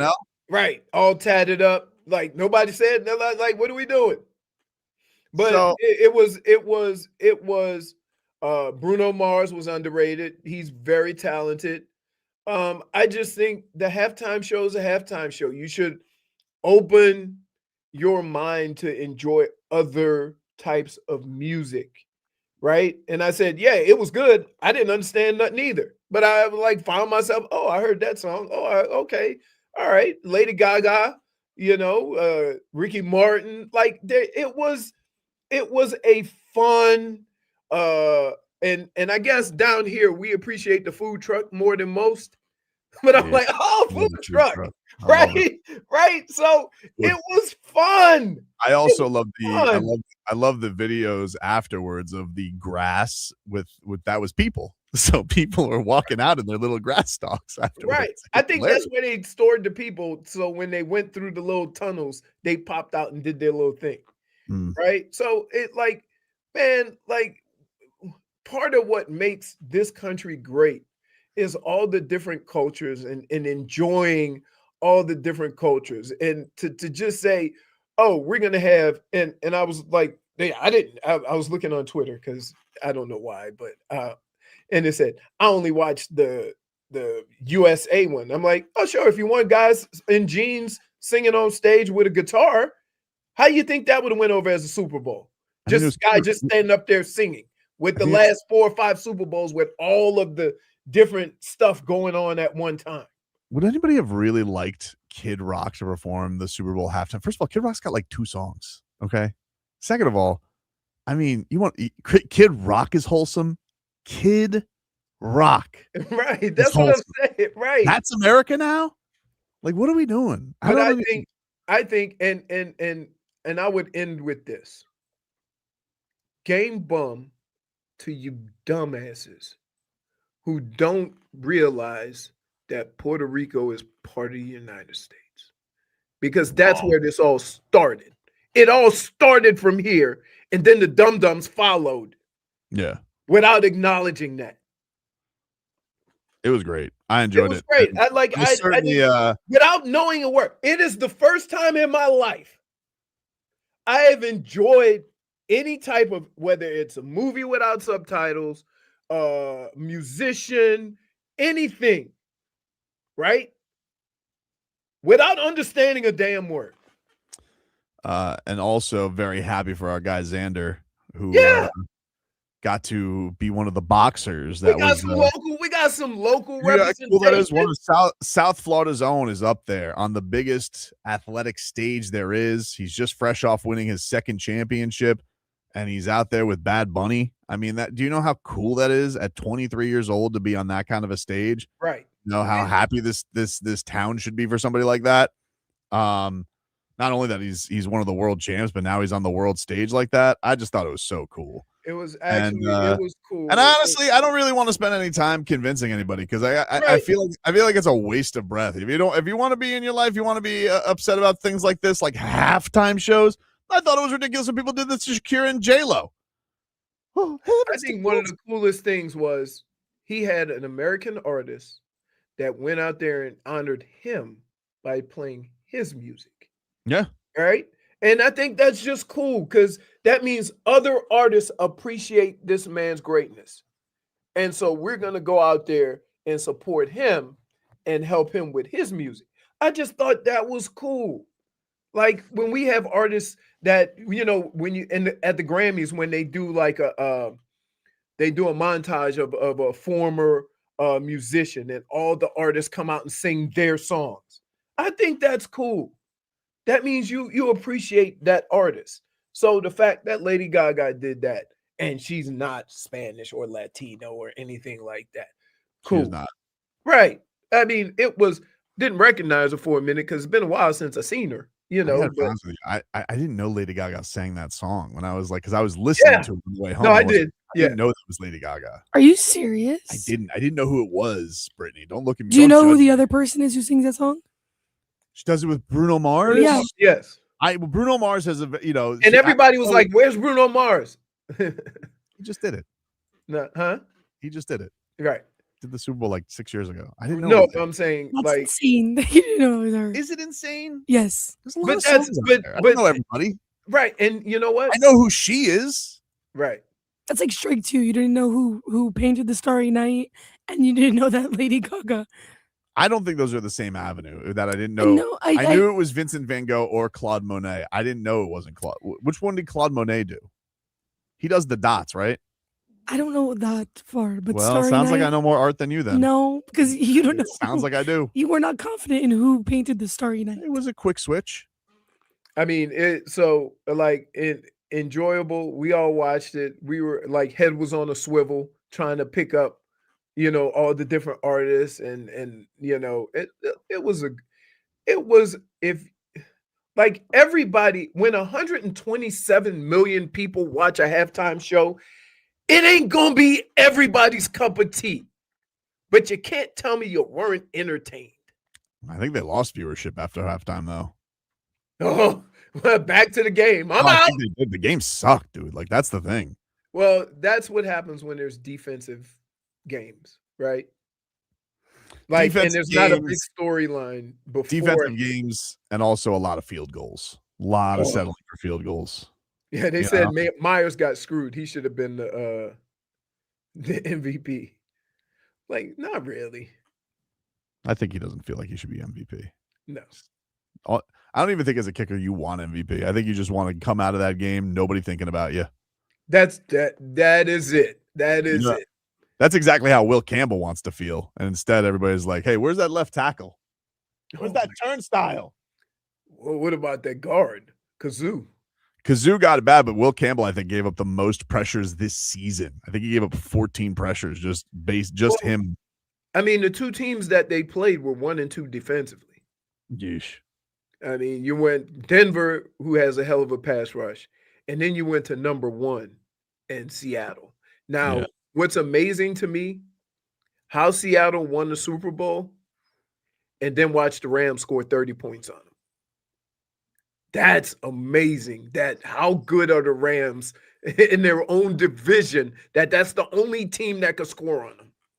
Fins Up says, I still can't believe Sam effing Darnold is a Super Bowl champion. It's weird.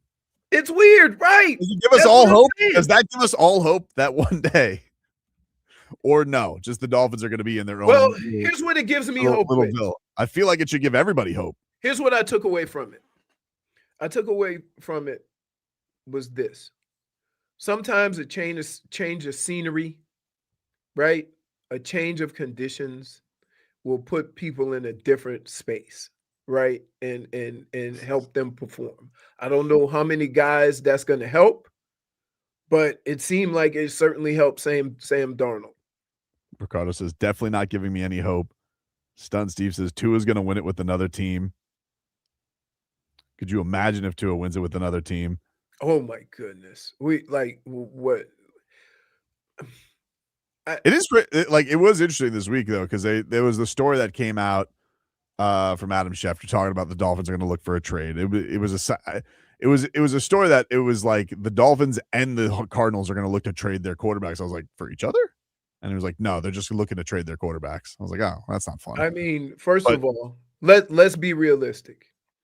You saw the two quarterbacks in the Super Bowl and the lead up to the Super Bowl in the AFC and NFC championships, right? It wasn't the greatest quarterbacking we've seen in playoffs, other than Stafford. Because it was defensive, There were some bad weather games too. I mean, like there was some rotten weather, which Tua would not stand a chance in. Right. But no, he wouldn't. Brittany's like horrified even thinking of the idea of Tua in the snow. But watching quarterbacking this playoffs, what in the world would lead you to believe that you should go out and get a 5'9" quarterback? Oh no. You see what I'm saying? So all these teams that are compete for championships or that want to win, and they just watched what happened this playoffs.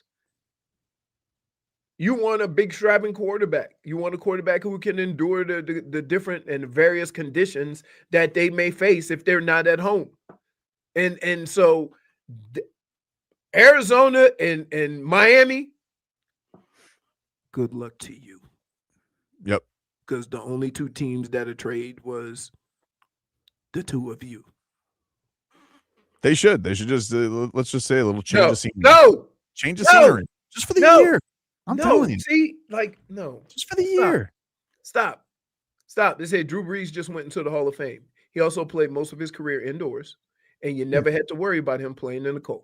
Think about it. He played in a whole division that damn near played indoors. Yeah, you're going to have an anomaly. Like you could do the same thing with Tom Brady. Like, but most of the time, probably going to want somebody. Purdy was the last player picked in the draft. Okay, like let's not there are exceptions to the rule. Not saying that. Any 5'9" quarterbacks? Pavia. No, I'm talking about 5'9" in the Hall of quarterbacks Fame? who played the Super Bowl. Drew Brees is 6 foot. I'll look that up. I'll see who the shortest quarterback to ever start a Super Bowl is. I would imagine it's him. Russell Wilson. Whoa. That's that. Sorry, it's either Russell Wilson or Drew Brees. Mr. Unlimited. And neither one of the two quarterbacks we'll be talking about throw the ball like either one of them. I think if you say Russell Wilson's name like that with your gravelly voice right now, I think it would give him more street cred, the street cred he's so dyingly looking for in his career. Right. I'm Russell Wilson. Somebody said, let's not pretend Sam Darnold was making good reads all game. I think Drake May was the better quarterback. Okay, great. Then you and Drake May go take that L. Yeah, take that. I think you can put that on his Hall of Fame plaque. Wait, Drake May was better? He's the one with the pick six and the terrible pass in the middle of the field to nobody. Dude, that was crazy. But the best part was how they set it up on the broadcast when they're like, they're starting to catch a rhythm here, Chris. Well, Mike, I don't know what to say after that one. Right. That was a terrible Chris Collinsworth. I'll take my -1. Yeah, by the way, word of mouth, that was not -1. considered a fumble. That was considered an interception. Oh, yeah. Crazy. Dade Sav says, how did Tobin feel seeing Ronald Acuna with Bad Bunny? I was just surprised he could get through it without getting mad because people were so close to him. You know, he doesn't like goodness, right. when anybody gets too close to him. He gets a little I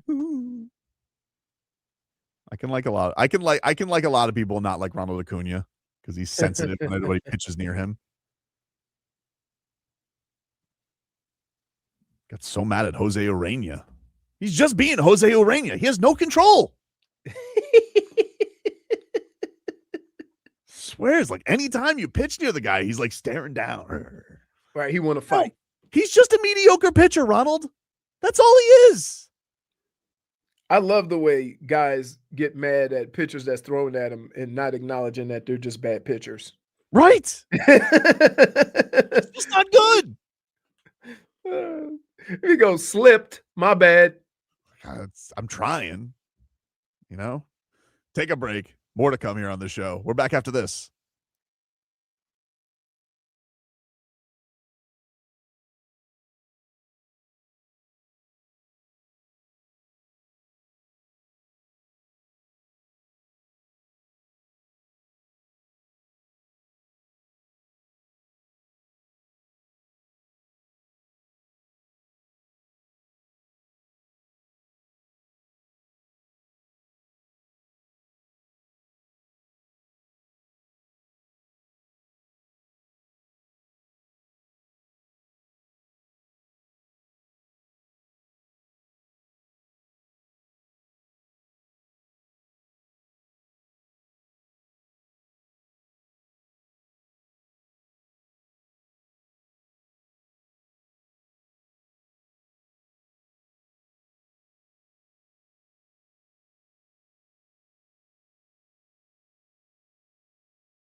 Welcome back, everybody. Welcome back. It's Tobin and Leroy here with you. FM 104.3 WQAM. You're right, dude. Like you got like the ASMR. No, I'm actually reading you respond to people.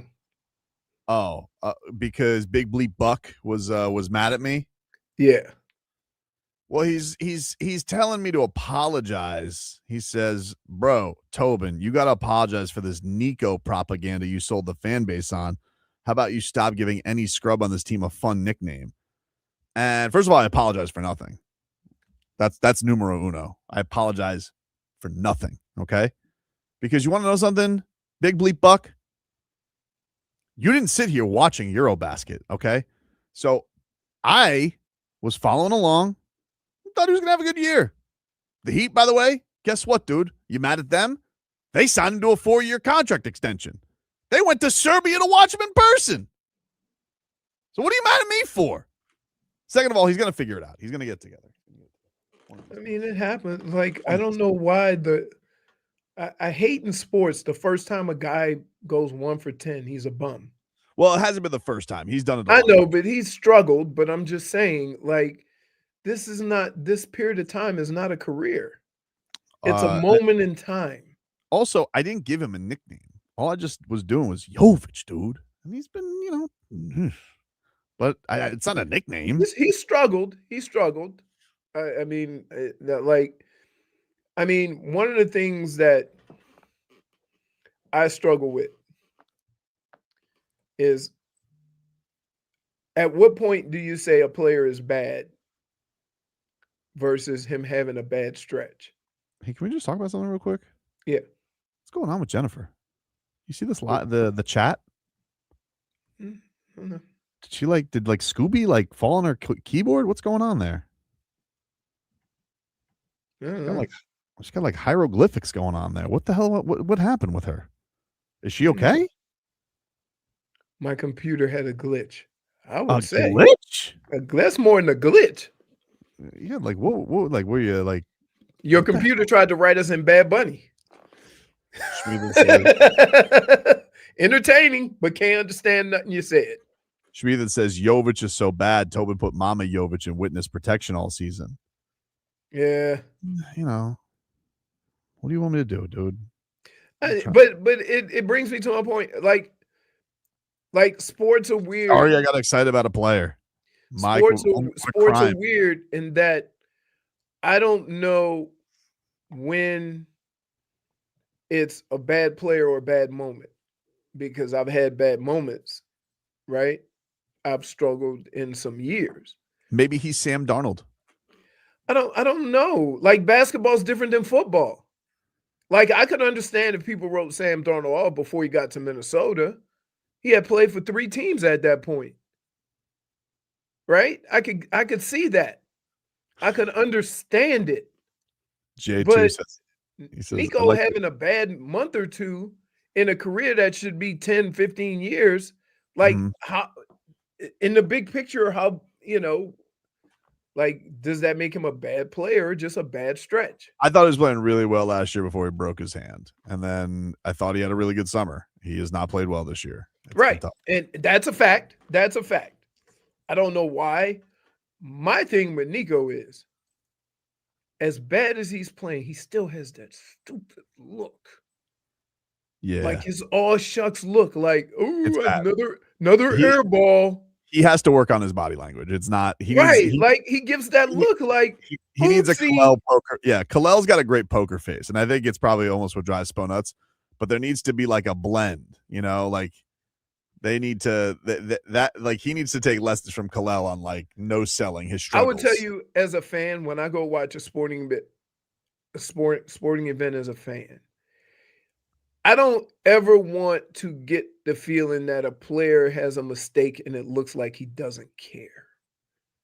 Right? That seems that we all watch sports, and when you see, just shrug it off or whatever. Like, I'm not saying you got to act like, oh, it's hurting, and you can't do your job because you made that mistake.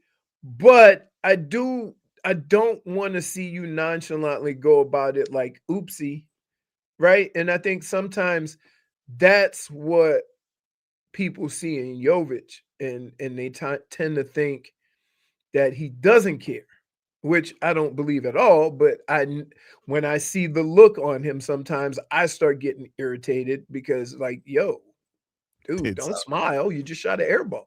Dade South says Jović turns the ball over and makes the same face as when he was caught in the club in Boston. Right.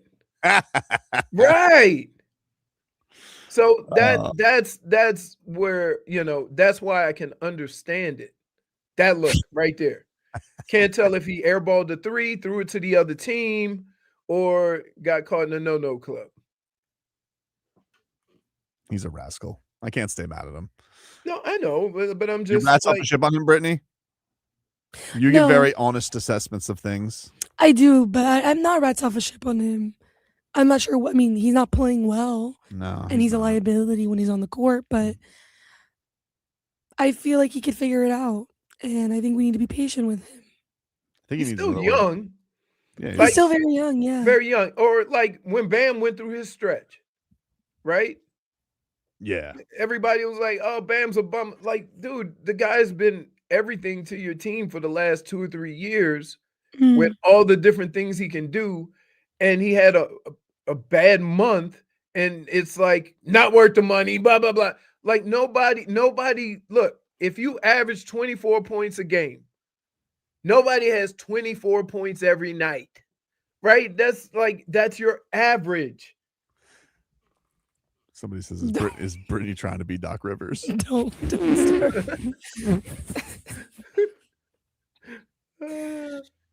Oh, man. Let's get to our headlines here, brought to us by Doral Hyundai. You always pay less with your Pricito at Doral Hyundai. Visit them at Doral Hyundai or DoralHyundai.com, as the Heat will be back in action tonight, taking on the Utah Jazz at 7:30. I'll be boots on the ground for that one. Is D-Wade going to be in town? I don't think so. I think he was at, where was he? He was at Marquette, I think I saw him. I mean, maybe. You never know with him. I mean, he's very rich and famous. He could probably get here if he wanted to. But I don't think so. I feel like he was just here. Right. Do you think he wants to waste his time watching the Jazz? Not likely. Not likely. Kevin Love is out tonight. No Kevin Love revenge game. Wait, has he been playing? I don't think so. Right. Like you saying I'd have he's to go out. look at Like, was he ever in? No, he's just not playing. He just, officially right. not playing. Man, this is last year, that expiring deal, right? So they just said, hey. I think this is the last year of his contract, yes. Yeah, go ahead. Kyle Anderson revenge game. Kyle Anderson is on the Grizzlies. Oh, is he? Okay. He was in the Jaren Jackson trade. Oh, so he is no longer with them. Kevin Love has played 28 games this year. Wow. He started. I love the way listeners listen to our show. 4 hours of Leroy calling people bums. Oh man, sounds fantastic. I just spent the last 5 minutes. We didn't call Bad Bunny a bum. I just spent the last 5 minutes saying, should we be calling players bums, or are they having a bad stretch? Did I not? Stunton Steve says, then why is he part owner of them? Because he got a sweetheart deal, and now he owns 2 franchises in Utah, and he gets to golf in Utah. Yep. Not now. Yeah, not now. He's going to go watch the Mammoth. That's exciting for him. But Kevin Love is he has played a little bit this year. He's averaging 7 points a game when he plays 17 minutes. Still get you those rebounds though. And 2 outlet passes a game. Yep. Long ones. Long ones, dude. No running. I think you know why he developed that? I think he developed that so he didn't have to get his ass down, so he could just stay on the other end. Take a break. Perhaps. Yeah. Like a pass playing football going the other side on the other side of the field, and you just take a break. We'll take a break ourselves right here on the program. More to come. We're back after this.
Welcome back.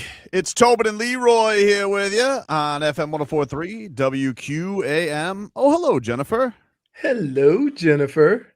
Hello. How's the Super Bowl hangover? I don't have one. No. Oh, No. I'm good. did you enjoy the Super Bowl? I had a great time actually. Very good. And Favorite I'm part? I mean, I gotta say that the Super Bowl show, it was a representation of our people, and I can't be mad at it. You got the Goosies? I did. There was like so many little Easter eggs also, and like the kid laying down on the chair sleeping at the wedding. That was so iconic. Was that a real wedding? It's a real wedding. I don't They actually got married. It was a legalized marriage. I don't know. Right. Like, I hope they get to have a wedding that's not 3 minutes. Of course, but I think they legally got married. I think the backstory is they asked Bad Bunny to perform at their wedding, and he's just like, "How about you have your wedding at my performance?" Which is cool. Which is even better. That is even say better. Like, you got married in front of 140 million people, Mm-hmm. and everybody's asking the same question. Was that a real wedding? They really did get married though, so that was cool. Did you like any of the commercials? Oh, I think I didn't see I have to much go of with them, I'm not gonna lie. I have to go with the Dunkin's commercial. The Dunkin' Donuts commercial? Yeah, I but didn't see it, but I know that there's a code that you can have free coffee, by the way. Just you saying. know the theme of all of the commercials was AI. Everybody old actors going to their younger selves. Yeah, there's a lot of AI ads. It was reminding me of the year a couple of years ago when everything was cyber trucks or electric cars and hard seltzer. You know, like there's a theme of the year they're trying to get through. Not many beer commercials. It used to be like the thing, dude. Right. I did see the Budweiser where they made the eagle be friends with the pony. That was that was crazy. I didn't realize that was cool. Like, I thought it was gonna be a duck or something. No. I do remember that one. I barely saw commercials though. We were running in and out of the house. So Dude says, "Hey Affleck, you're from Boston. I got you." Right. We get it. It's his bit. They had Tom Brady there this year with Jennifer Aniston. It was a good bit. Oh, yeah. When she said, "How you like these nuts?" Yep. That was crazy. Yeah. She said it in a commercial. Tommy likes Affleck.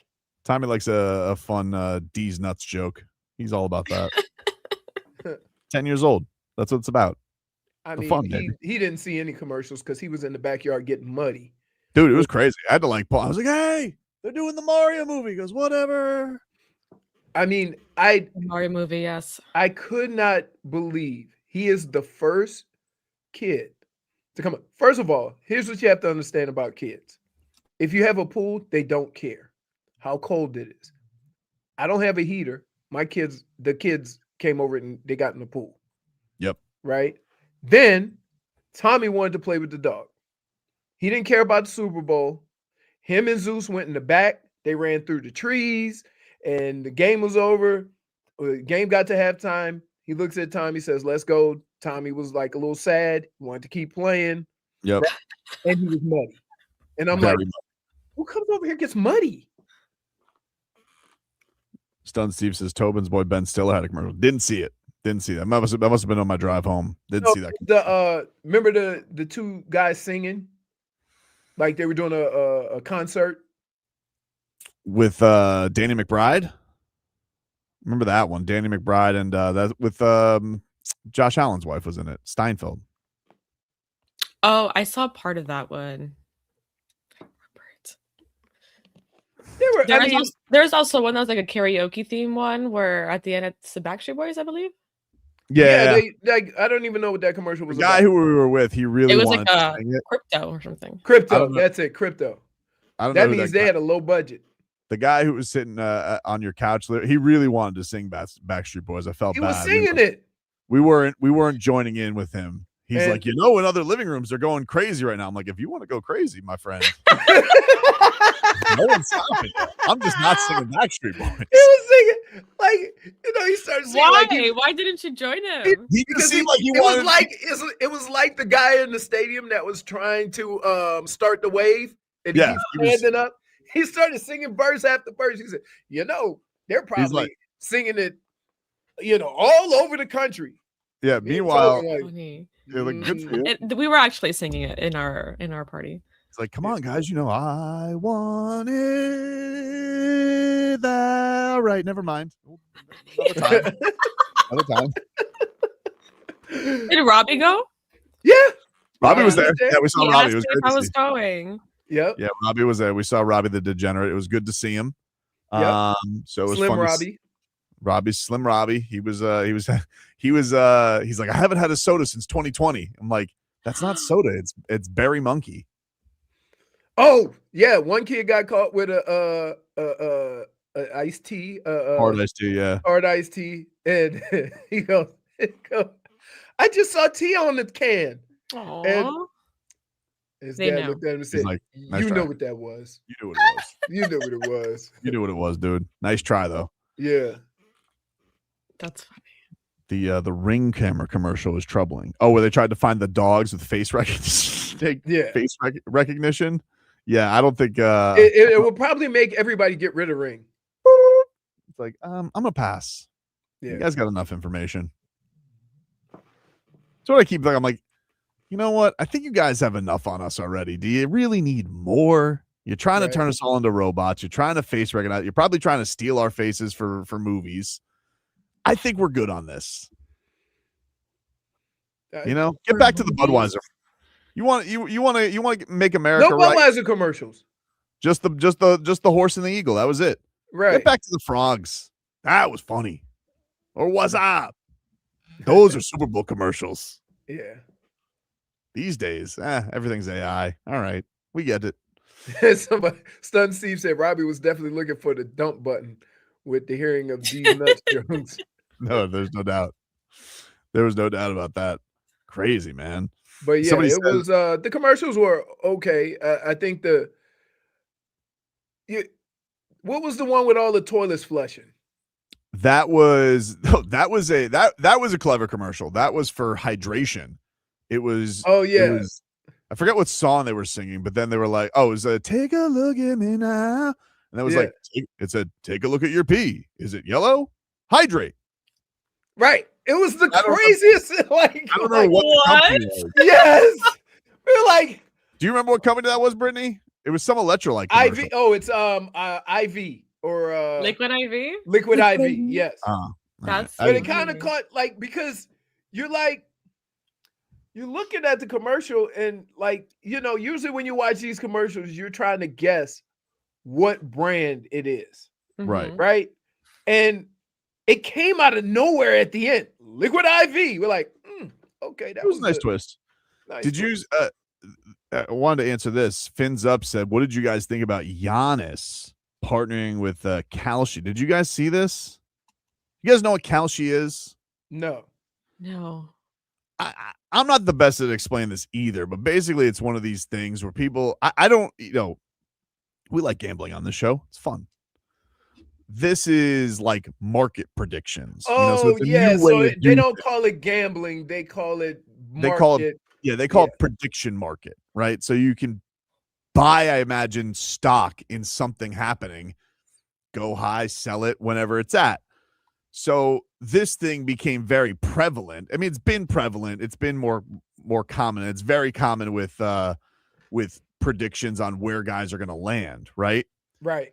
And so, we'll get these odds from time to time. Like that dude will send us like, hey, here are the odds for where Giannis is going to go. And it'll be like Heat 15-1. And then they'll have the favorite, whatever it is, right? But Giannis announced right after the trade deadline, he said he announced let me get the exact thing that he put. He basically announced that he bought ownership in the company. And everybody's like, that's a conflict of interest because his name's going to be on it. Right. That's a problem. And so this guy who everybody was going crazy over his prediction markets, this Giannis decides, get on the ground floor of this thing. I'll own some of that Kalshi. And just trying to figure out, like, is that cool? Like, we could just have a guy now spark interest in his trade demands, because he doesn't play basketball anymore, his trade demands, and he can kind of swing it left and right and get people into it. Is that on the up and up? Is that okay? Now, I'll tell you the answer right now. Seems a little sketchy, but here's the problem. Here's the problem. You got a gutless commissioner. I mean, he's not going to do anything about it because this Adam Silver, all right, he's been castrated basically when it comes to real issues of his league. I mean, you sit here, half the league's not trying. He hides scandals from franchises for trades. He steals draft picks, all right? He routes whatever superstar of the Lakers for peanuts.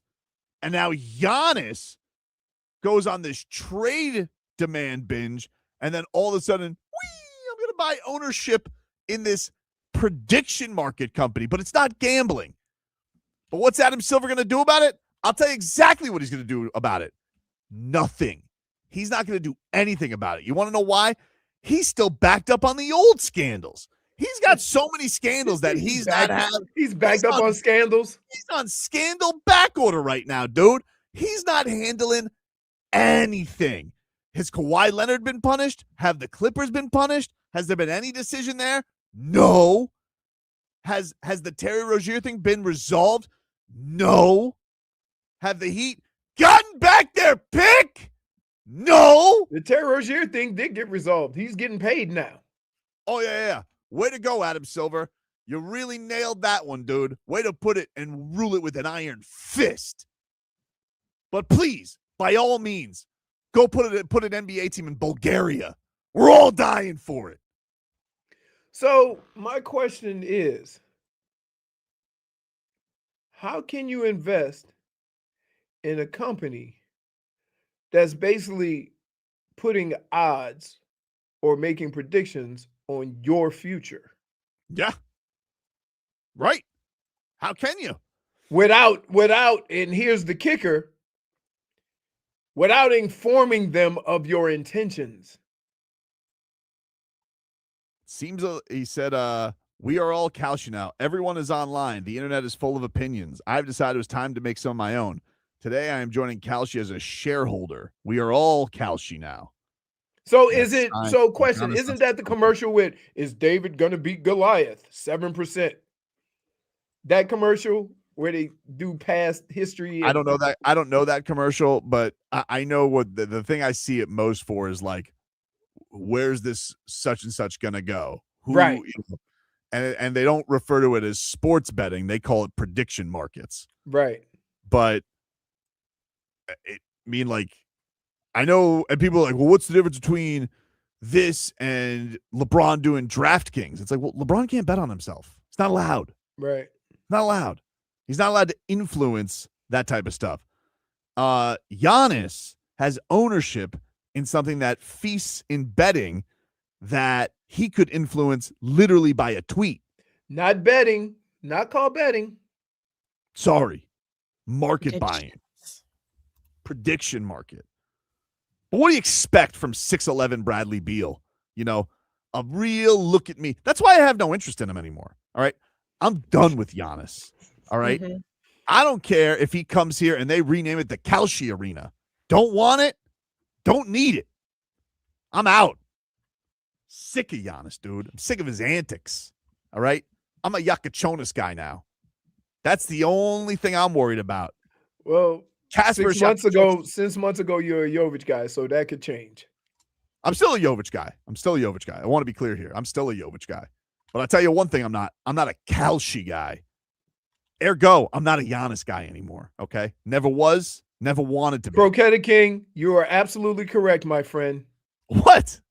He's out on Giannis until the offseason. Nope. Don't want. Okay. Nope. Jennifer. Nope. Brittany, we are all witness to this. We know. Okay. Save this right now, Brittany. Okay. Save Right this right now, Oh, Brittany. so We, wait, I'm wait. We have But he played can go stuff. ahead and claim that we are We- altering everything, and it's all We a have lie. played things that you have said in the past I'll to make, you, I'll make and you this. still Nope. weasel your way out of it. I'm gonna make this weasel proof. Mhm. Brittany, start recording right now. She's been recording. Right here Mhm. on February 9th, 2026 at 12:36 p.m. I, Brendan Tobin, Do you remember do her name? not want Giannis Antetokounmpo on the Miami Heat. Not now, not ever, not in the offseason, not in season next year. I'm done. So he can sit there with his little Kalshi company. Ooh, what are we predicting? Stay in Milwaukee, for the love of God. We're sick of it. We don't want it. We don't need it. We're Jakucionis guys now. All right? And he's off the table. If there was a table, which there is not, because I am not interested in Giannis. Wait. Is there anything else he can weasel his way out of with this little? I don't know. Because here's what Tobin does, folks. I'm gonna break it down to you as a man who has had more conversations with him than pretty much anybody. No matter what he says, no matter what he predicts, no matter who he hates, no matter who he likes, there is always an escape hatch. No escape And hatch. I'm trying to figure out where it is, because when it gets down to it, you're gonna say I said may have.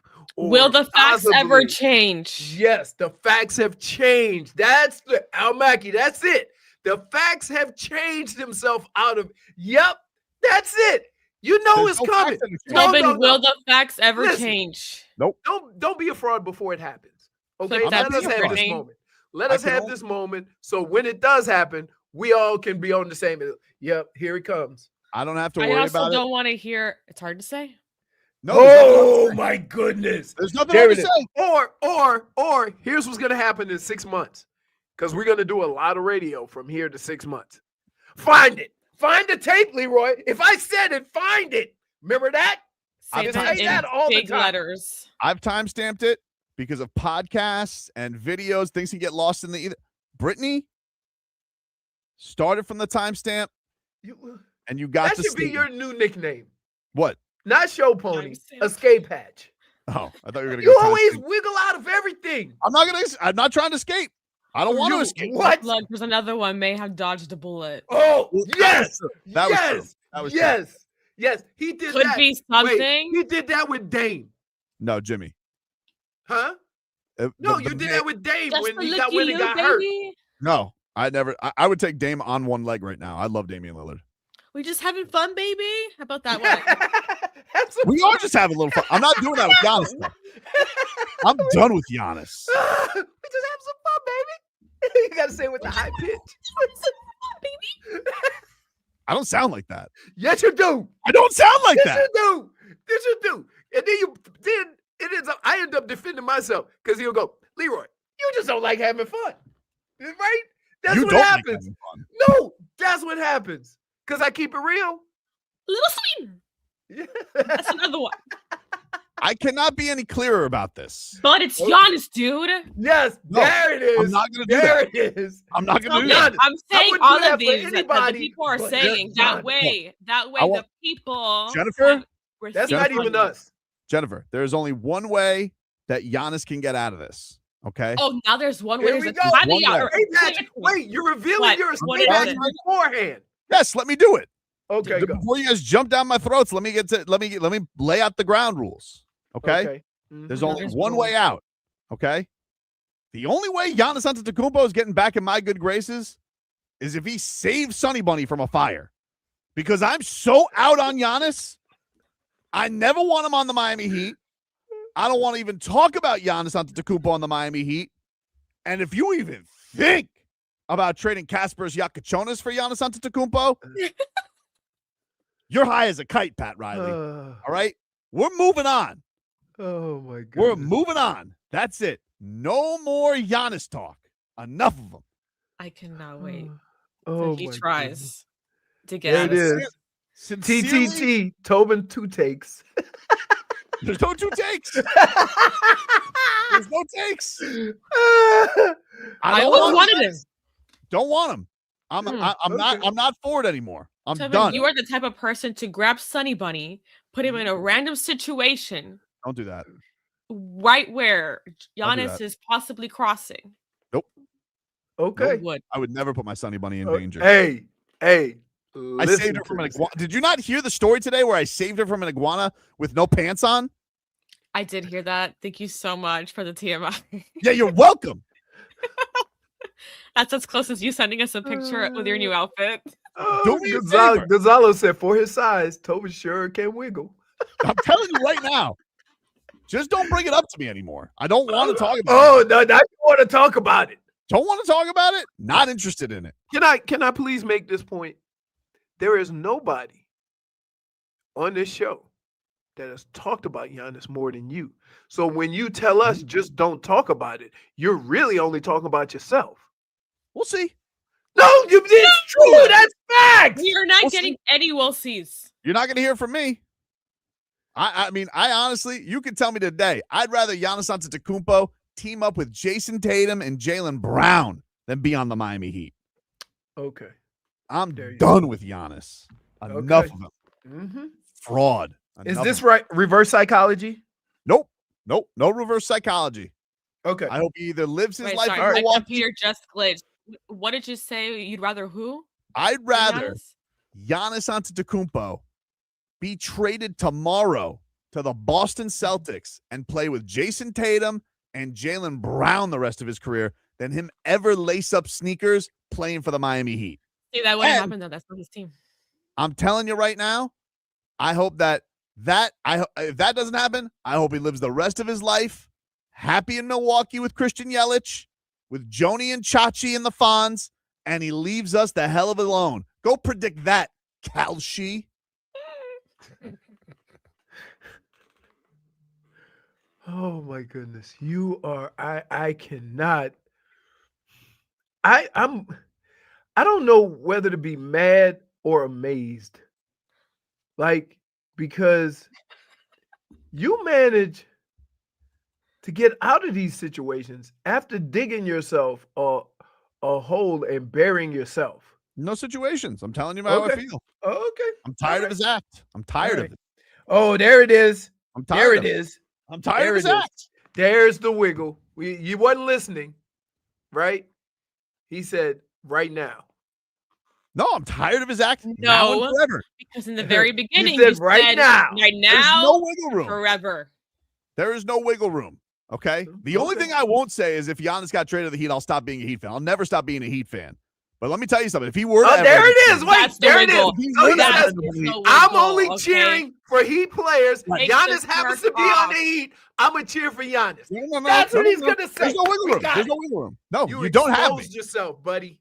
You I'm not got it. exposing We got myself. you. You don't. See, here's the thing. The thing that's wrong with you is instead of listening to my honesty, you just want to try and find some dishonesty. You're like the people watching Bad Bunny. Where Looking did I for the get show that to be from? something. I got it from you. That's what you're like. You're like the TPUSA guys. Wow. You're Wow, looking so you for a call reason. me Giannis TV Wow. USA? Yeah, you're looking for a reason. I'm telling you right now. That's hard. That is Wow. bold. It is why? bold. Can I ask you, What? just out of, in seriousness? Yeah. Why are you lashing out for me because of things that you do? Because you're lashing out at me. You say you keep looking I'm for not. wiggle I'm room. just playing the hits. There's no wiggle I'm room. playing the hits. There's no You wiggle room. are a person that Leroy is wiggles out of everything. traumatized. Leroy has PTSD from Yeah. everything you do. There's That is why. There's nothing to TP. There's nothing to go at. I'm simply telling you right now. I don't want Giannis to play for the Miami Heat. I hope he plays the rest Brand of his said you We got a don't little want- shimmy already. We don't want a little shimmy shimmy. either. We don't want you going like this, like You guys are none of that. playing in exercises of theatrics right now. Like I know what you're trying to do. But it's a little embarrassing. Like you can't take me seriously here. And I'm telling you, We're from my only heart. shadowing you. We're Nope. only reflecting Nope. you Jennifer, on you. nope. Okay. every single time you guys have tried to box me in, all I've been is honest with my heart. And I can tell you right now, from the bottom of my heart, Even I don't that want sounds Giannis on the ridiculous. Antetokounmpo. Nope. Wait, I don't want Giannis on the Heat. I'm being honest with my heart. That's right. We Who don't says care. that? We want you to be honest with us. I am being honest No, with you. you're not. I don't want Absolutely Giannis on the Heat. It's not an Don't honest worry. tone. I feel decepted. I mean, no, not decepted. Hey, QAM, what's your name? Hey, this is David. Good morning. Afternoon. What's up, man? What do you want? Well, talk about the football game. It was so one-sided. It was not funny. It was not funny at all. Beautiful take. Thank you. I feel deceived already. Didn't think that I was gonna didn't know if we could go into a world of sports talk without that wisdom. So thank you. Wow, now you're taking it out on callers? The guy just wanted to chit-chat about the game. And you, wow. You have, this is an all-new low for you. You just wanted somebody to lash out at. I'm not lashing out. Random guy on the phone. I'm not lashing out. You know what you guys are? This is what you guys are. And this is what I really want to finish off on this point. What's disappointing about, I'm not going to put you in this, Brittany, because you're innocent, okay? And your voice doesn't work. But what I want to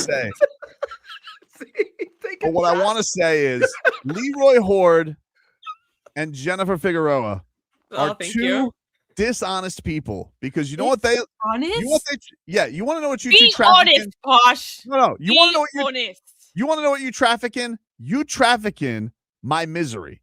And so what you have done now is, I'm a person trying to change my life. Actually, No, I'll let you finish. I'll let you finish. I am always. I'll let you finish. No. Tobin, when you feel so hurt, and I try to be nice to you and say, you know what, don't kick him while he's down. You can go ahead and go back to last week. I don't know about that. I'm trying to change my life for the better and move on. And you guys are like, nah, you'll go back to her. Or if I was trying to move on from drinking, you'll have another drink. That's how you are. You're not supportive friends. Wait, why you take it? Wow. You're not supportive friends. That's Really? okay. Anyway. I try to support you, and you know what you say? Or I try to keep it real with you, and you say, you don't like having any fun. You don't like having fun. So going after Giannis was fun. It had fun moments. No, I say, like, I mean, it wasn't really that close to happening. And so I wanted you to keep your mind free and clear of all the possibilities and not just with what you wanted. I tried to do that, and I wanted John Morant. And you were like, no, John Morant either. No, ain't no something different. Different is not always better. Dude, this is why you are not honest. You do not deal in honesty. Okay. This is why I can't stand you two sometimes. Like, you really are just two twins of dishonesty. Wow. You know what? I love how you went ahead and twisted everything on us. You know what? That's really mature, Tobin. That's what you are. And let me tell you something. I sat here. I said, how about Zion? How about Ja? You said, no. You shot down all my other options. You made me stick to Giannis. Just because you have other options weren't good options. You are a grown man. We didn't make you do anything. Really? I appear to be a grown man to you? Good call. Clearly not. Okay. Clearly not. Okay. Enough of these two. Go to break. Wow.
All right, welcome back, everybody. Tobin and Leroy here with you on FM 104.3 WQAM. Take you guys up until 2 here on the program. Get to our headlines here, brought to us by Doral Hyundai. You always pay less with your Pricito at Doral Hyundai. Visit them at Doral Hyundai or DoralHyundai.com. Super Bowl 60 in the books. Seattle making easy work of the Patriots yesterday. This is quite frankly embarrassing and as humiliating a championship performance as you'll see from a team. The Patriots were all. That's a bad feeling. You know, it always feels good when your team makes the championships. That's Goosies galore. But when your team gets smoked in the championship, not a great feeling. Like when the Heat were losing to Denver, didn't feel great. Didn't feel great. I actually was thinking about that Will Campbell who got his ass kicked yesterday by the Seattle front. I don't think he spoke to the media after the game. But it reminded me of the finals when Max Strus was like really going through it. I mean, he stunk in the finals. But he sat there, he answered all his questions, and trying to figure out where he was. But that man was when they were going back for Game 5, going to Denver, because this damn Jamal Murray and Joker, I mean, triple doubles on the Heat's ass. They couldn't stop Aaron Gordon to save their life. Jimmy Butler couldn't score on Aaron Gordon to save his life. And it felt like Caleb Martin used up all of his juice in the Eastern Conference Finals. But that was it wasn't a great feeling. But that isn't even like a one game. Like, that was a thorough ass kicking over 3 games, really, because the Heat did even up the series. I actually felt really good coming back to Miami. But this was a thorough ass kicking, one and done. And oh well, sorry for the Patriots. Kenneth Walker was your MVP. Klint Kubiak is going on to the Raiders. Let me ask you this, Leroy. Did you see what's going on with the Raiders? No. So wait, I mean, is Raiders doing Raider stuff? Well, apparently what was going around last week, Jay Glazer is apparently close with Maxx Crosby, and he goes, oh yeah, he's never playing for the Raiders again. Right? Mm-hmm. And they had a weird thing at the end of last year. Remember, like he didn't play. They sat him. Right. And he wasn't happy about that. So now the report is that Maxx Crosby has told Tom Brady directly, I'll retire before playing for the Raiders again. So could have Maxx Crosby on the market. I wondered, what do you think about, juicing up this defensive line a little bit? We get like Maxx Crosby. Here. Maybe we do a little chop for Maxx Crosby switcheroo? No. Why not, dude? Okay. Let me break it down for you a number of ways, because now you're doing the same thing you do with the Heat. You hear a name and you don't put it all together. Maxx Crosby is how old? 28. Chop Robinson is 24. 24, something like that. Okay. What you want to turn it around is you want as many guys on the same level, same path as you can get, right? And so what that is it's basically cheap labor. You want them all coming into their own at the same time. It'll give you a couple of years to be able to go and fix certain things before your young guys are up for contracts. Maxx Crosby is going to make a lot of money. The other thing is do you think Brendan Tobin? Yeah. Do you think that a team that says we want to build the team through the draft is going to just give up assets? Why not, baby? This is a proven commodity. I'm just basically going by what they have said. They want to build through the draft and re-sign their own guys. You think their first move is going to be go trade for Maxx Crosby? You know how ridiculous that sounds? He's a pretty good player. I mean, I don't think it's that ridiculous. That sounds. It's not like he's 35 years old. He's 28. Oh, got time. What? He's the same age as Zach Sealer.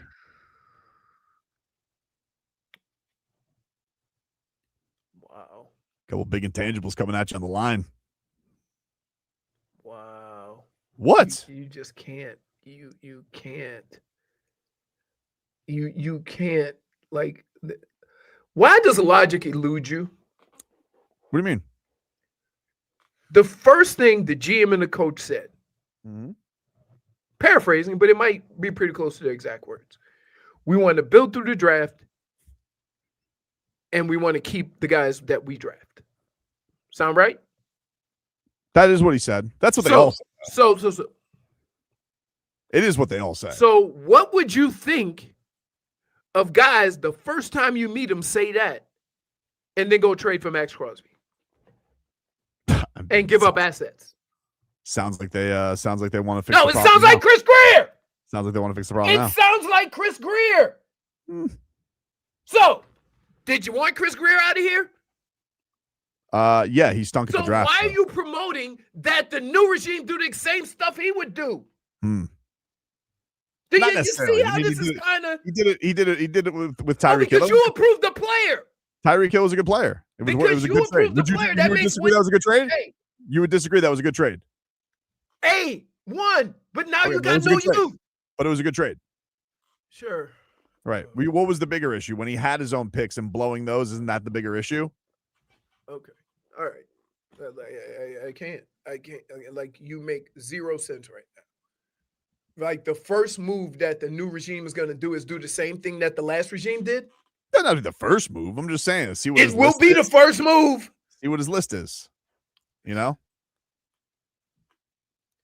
Why does Leroy always yell at Tobin like a stepchild he doesn't like? Well, Have I'm you just met saying. this man? Have you met this man? Here's the thing, though. Here's the thing. If Chop Robinson is no good, and they're probably not going to keep Bradley Chubb, they're probably going to take his contract to get some space. Wait, but why are you saying Chop Robinson is no good? He If was he's no hurt good. last year. He was banged up. I'm saying if he's no good. If he's no good, you don't really have a pass rusher. Right. Mm-hmm. Okay. You don't. Okay. They could draft one. They could take one at 11. Now, maybe we get Ruben Bain at 11. I'd like that, but he's probably not going to fall to it. I doubt that. I doubt that.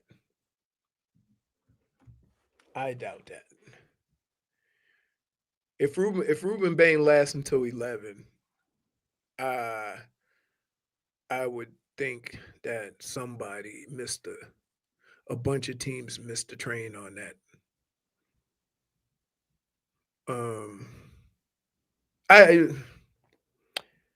When you get a new regime, and I'm gonna just say this to everybody: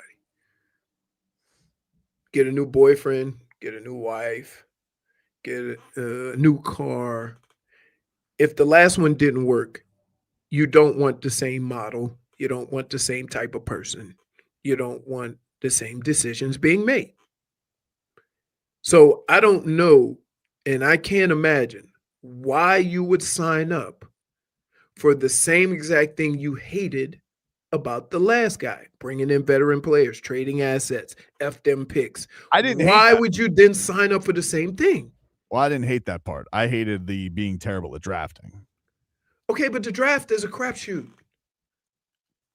Well, with him, But it was more. my problem with Chris Greer, is not his lack of drafting. My problem with Chris Greer is he put himself. Hold on. There's a lot of failure in the draft.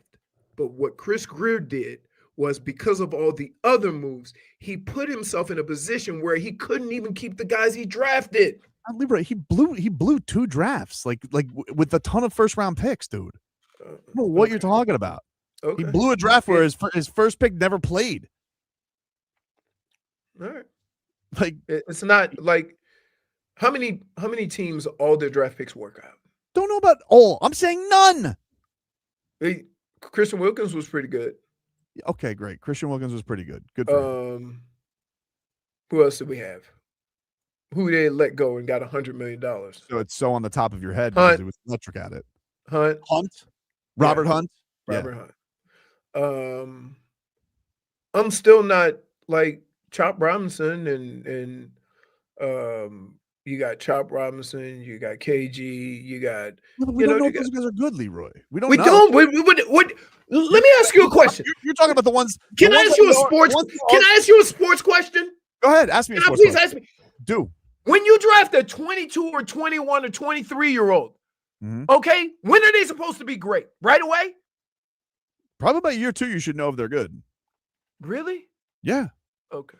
Most guys are contributing before the end of their rookie year, the end of their rookie deals. This wasn't Chop contributing. He had a bad year. He wasn't great. It wasn't a good year for him. I don't think he would argue and say it was a good year for him. I didn't say it was a good year, but I'm saying, are you ready to deem him a failure? I'm not ready to deem him a failure. Okay. I didn't say that he was a failure. I'm just saying you want to speed up the process, go to the max. I'm still trying. I can't get over how everybody hated the last GM, and you want to sign up for the same stuff as that he did. Why? Because he was really bad at drafting. No, you're not answering my question. I just did. I said his bigger issue for me was. I said, why would you sign up for the same stuff that he did? Going and getting an All-Pro player. So you wouldn't draft anybody. You would, if you could get you would trade all your assets to get players. I mean, I'm not going to go and give the 11th pick for him. We'll see what they would want for him. I don't know what Maxx Crosby goes for on the market. All right. It's not like he's Micah Parsons. He's not going to go for 2 firsts. Right. All right.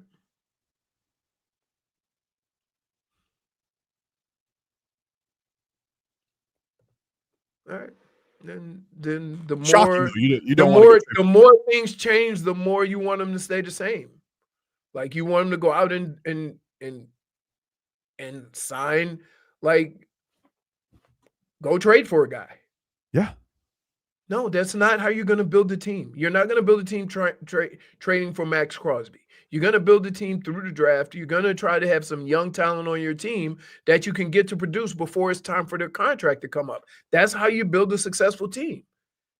You're not going to go sign a guy and then give him 20, 30 million on this team. How much of an impact with the way this team is built is Maxx Crosby going to make? Oh, I would hope you make a big impact. But you don't have a quarterback. You need wide receivers. You need cornerbacks. Your solution, let's go trade assets for Maxx Crosby. Some assets. How about no assets? How about you keep all your assets? All right. Fine. And cut right now, the next year or two, you know what they're going to do? Cut the fat. Cut the fat. So they're going to try to get out of all those contracts they're paying a lot of money to.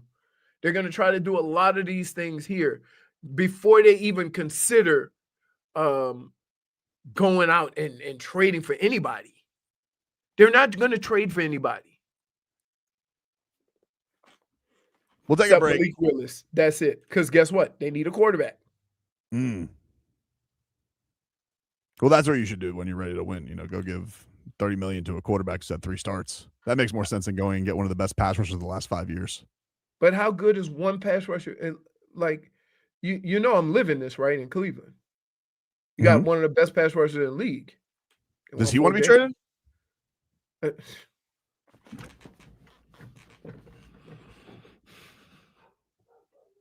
Give you Chop.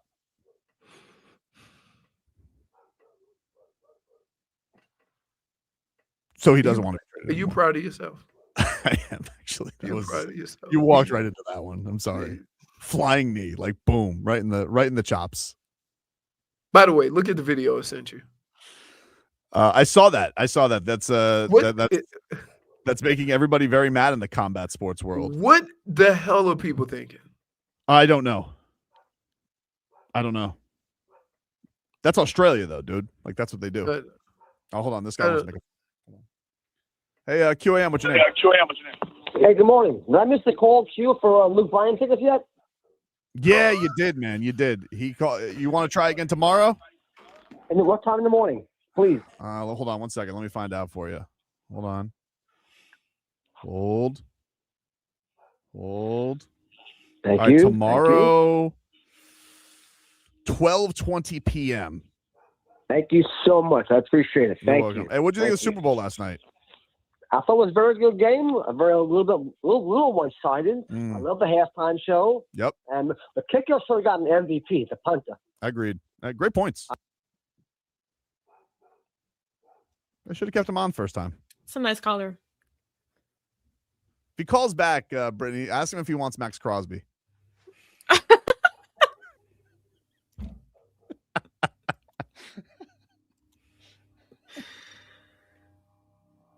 Oh my goodness.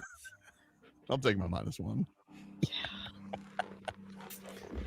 You know what's funny? This is what people don't understand. If you watch us watch a football game together, it is nothing like this.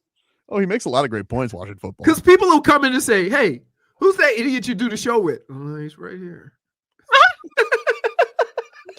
He's right there. He's very smart watching football, this Leroy Horde. He knows everything that's going to happen before it happens. Then I get bored. I want to guys throw. fight yesterday at all? No, we enjoyed food, beverages, watching Tommy get muddy. Leroy was explaining to me Kenneth Walker's patience. It was very great. I was like, oh wow, beautiful. It's almost like Leroy knows what he's talking about, and then it's almost. And then we do a show where we're actually getting paid to talk about what we know, and then he questions everything you say. Everything. You're not correct, Leroy. Everything. Like when we watching the game, he'll ask questions. Hey, what about this? All right, well, fine. Can John Eric Sullivan at least go get me a Maxx Crosby? Someone like him? Yes, I'm more than sure they'll address that. Because, without Chubb and Judon, that was great. Yeah.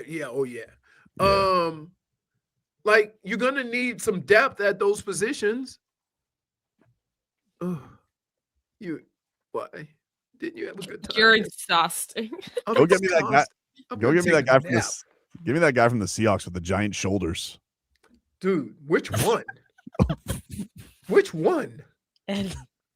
Like the one who had the other guys were like running around like crazy, and then the intangible was just bulldozing the whole offensive line. He bulldozed the guard, the one with the kazoo cap, and then he sacked the quarterback by just grabbing him by the chest and ragdolling him. I'm like, what is this? Brittany, you want Maxx Crosby? I'll take him. All right. At least someone's on my side. Yeah. I don't know why Leroy's so up in arms about this. You can be on the side of 4-13 too. Because if that's your major move in the offseason, you're going to be 4-2. Take a trying not to talk. Brittany sounds like I think the way Maxx Crosby talks, because that's what it looks like. Maxx Crosby looks like he got a pack of cigarettes under his arm, under the shirt. Take a break. Back after this.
All right, welcome back, everybody. Tobin and Leroy back with you here on FM 104.3 WQAM. Gets a little 15 minutes of heat here, brought to you by Doral Kia. You always pay less with your pricito at Doral Kia. Visit them at Doral Kia or DoralKia.com. Injury update tonight, Heat and Jazz. Tyler Hero out. Shocker. Yeesh. You know, this thing that he has, right? What is it called? Costa something or another? Ribs. Like, some people are like, hey, a few weeks, but sometimes they were even saying, like, this thing could last months. Yeah, because it's the, how can I put it? So your ribs are around your organs, and they attach to your sternum, and they go around. And I want to say they attach to your back. They go around. But you have the cartilage that attaches them. It's not bone on bone because they move a little bit, right? So if you happen to break a rib or something like that, you could either break the bone or you can break, it could break where that cartilage is. Yeesh. Now, where that cartilage is, it takes a while to heal because it's not bone, it's cartilage. So I don't know. So you have your ribs, you have cartilage in between each one. You have cartilage at the where they meet around.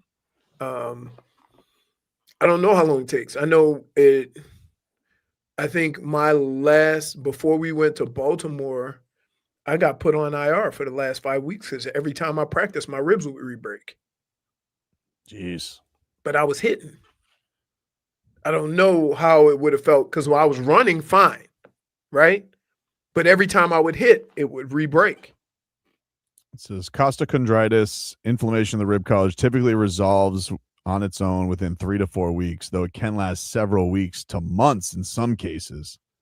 Most people, over 90%, experience significant improvement within 3 to 4 weeks, while chronic cases can last for several months. Some say, according to Google AI, long-term recovery, while it often goes away, some cases can linger up to 6 months. Management of which strenuous activities, coughing, heavy lifting helps, and heavy lifting helps speed up recovery. Avoiding that helps speed up recovery. Man. So you got to be still because any movement affects it. Right. I'm telling you. His last game was January 15th. So we're almost on a full month. And that don't even count because he played those 3 games and probably re-aggravated it. No, the injury, I think, occurred on the 10th. Right. Then he played 3 games, and now he's been out since January 15th. Right. So, I don't know. I don't know when to expect Tyler coming back. Pelle Larsson is doubtful tonight. He suffered an elbow injury against the Celtics. He also got busted in the face by Jaylen Brown spinning elbows. Right. And Norm Powell's dealing with a back injury, but he's questionable tonight. Right. Norm Powell's playing through stuff. He had the hand injury, but he came out. He lit the Wizards up like a Christmas tree yesterday from downtown. He had that 3-ball going. Yep. Tonight, what's the spread for tonight? I think it was 9.5 when I saw it first. The Heat a favorite by 9.5? Yeah, they were big favorites yesterday. It's gotten down a little bit, 7.5. So some people buying on the Jazz, who appear to be intentionally losing a lot. But they got Jaren Jackson Jr. now. It's a fun little team. I don't know why they want to get But having Jaren Jackson Jr., if he doesn't play, is what? Well, they did play him. It's not like that was the thing that was strange. They played him and Larry Markin in the last game. Right. And they sat them in the fourth quarter, but they weren't losing. Right. That's what's weird. Did they end up losing? Yes. Okay. So they did what they wanted to do. It just doesn't sit right with people. Seems ethically wrong. You have these guys. It does. And it's like for what? Like a 13% chance at the number 1 pick? It's not even like good odds. That's the thing. Tanking in basketball does what? Yeah, nothing. It's you might as well try to get better. You might as well try it. You like the way it's gone recently, it's like the Powerball. You might as well have just don't make the playoffs, but you don't have to be an embarrassment. What's that going to I know theirs is a little different because I think they have stupid Thunder. They have to finish with the top 8 pick or it goes to the Thunder because of course. So they do have to be bad, but I'm just like, man. So they're making sure that they get a top 8 pick. Otherwise, Yes. they lose it. Or they lose it. So that is the definition of you either want to suck, but you don't want to be mediocre. But it's also not in your control. Like it's like we're gonna sit here on ping pong ball night, and it's just like, oh, this can go crazy. Who knows? Right. And it can flip all around. Just same thing's going on with the Clippers and the Pacers trade. Right. Where they're like, 1 through 4 we get it, 10 through 30 we get it, 5 through 9 it's all you. What? I didn't even know that you can do double protections. Them's the rules. Maybe they should get rid of that. I'm sure Adam Silver, he's gonna get to it. Anyway, the Heat will take it on tonight. I have not seen. I looked on the Hard Rock app for odds. I did not see slam dunk odds yet, Leroy. Okay. See when Keshad Johnson, where he'll be. Are we gonna do a whole a Miami Heat parlay? Oh, I love a Miami Heat parlay. As the cool kids say less. I can't say that. I apologize. I'm not cool enough to say that. No. -1 for making it weird. Yep. No odds though. Can't find it anywhere. Somebody's got to have odds on this thing. No one's got odds yet. I don't think anybody's aware of the Keshad Johnson dunking abilities like we are. Right. Nick says the dunk contest is so mid, they need stars. Yeah, old debate, though. It's been there. What are you going to do? No one wants to do it anymore. When we asked Keshad about it, we asked him at Media Day. He was even unsure. He goes, I don't think I want to do it because he goes, I feel like really good dunks they give like no love to anymore. Everybody's just bored by it. Well, if you're very athletic, they make the assumption that the dunk you're doing is easy. Whoa.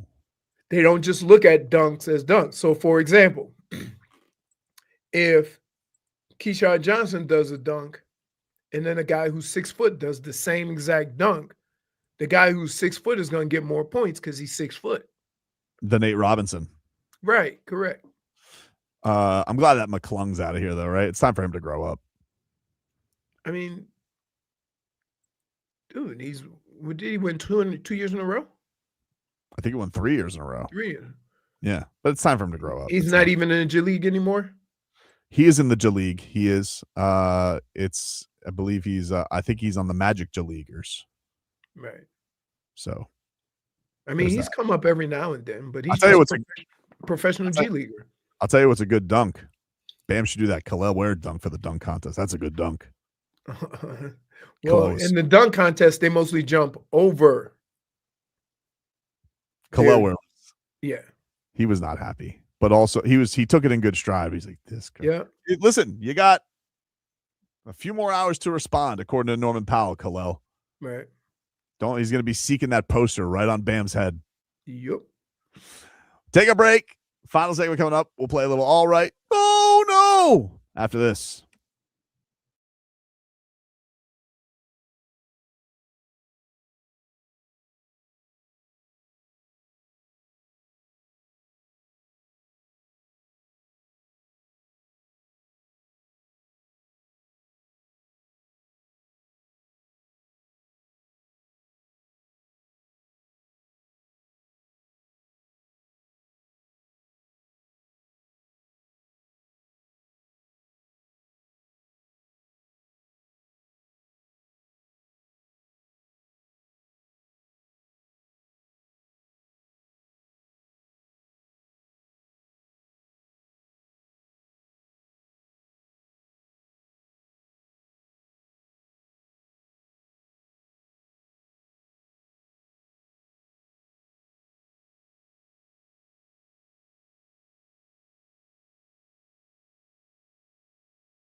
welcome back, everybody.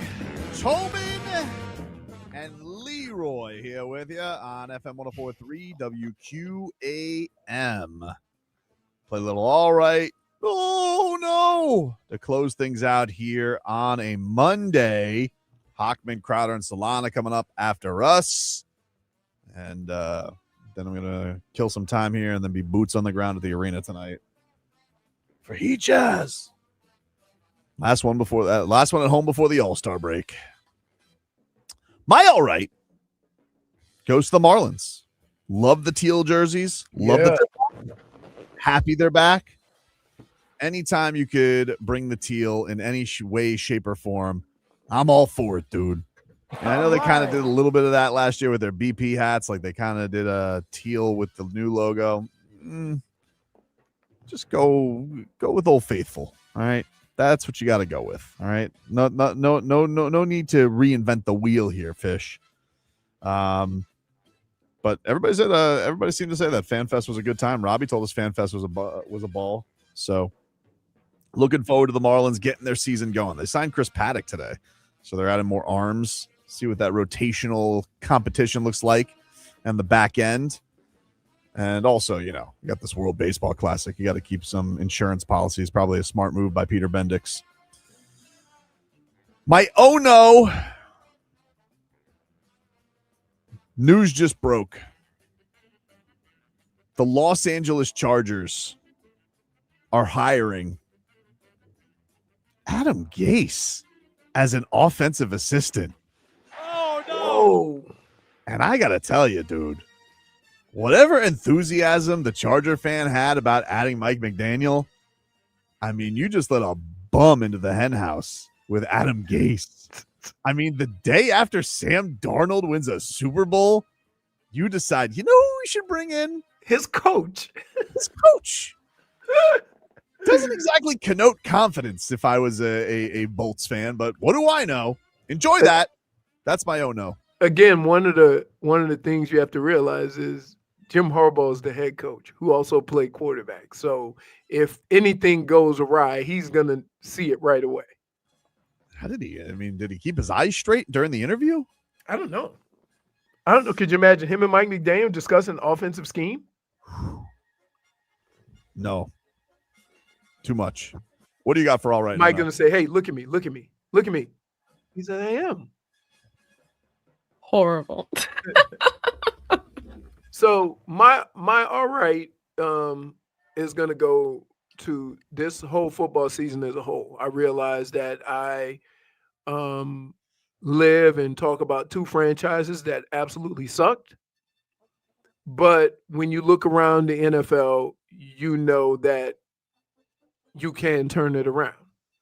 Like, just look evidenced by the teams that some teams that got in the playoffs, some teams that made a run. Seattle sucked just a couple of years ago, fired their coach, got a new coach, and now they're Super Bowl champs. So there's hope, knowing that you have now gotten a new regime, a new GM, a new coach, and they both come from a place that has had success and do things a certain way. So maybe they can turn it around. I'm not saying it's going to happen as quick as it did in Seattle, but you know that there's moves to be made where your team can get a lot better quicker than the long period of time that it has taken.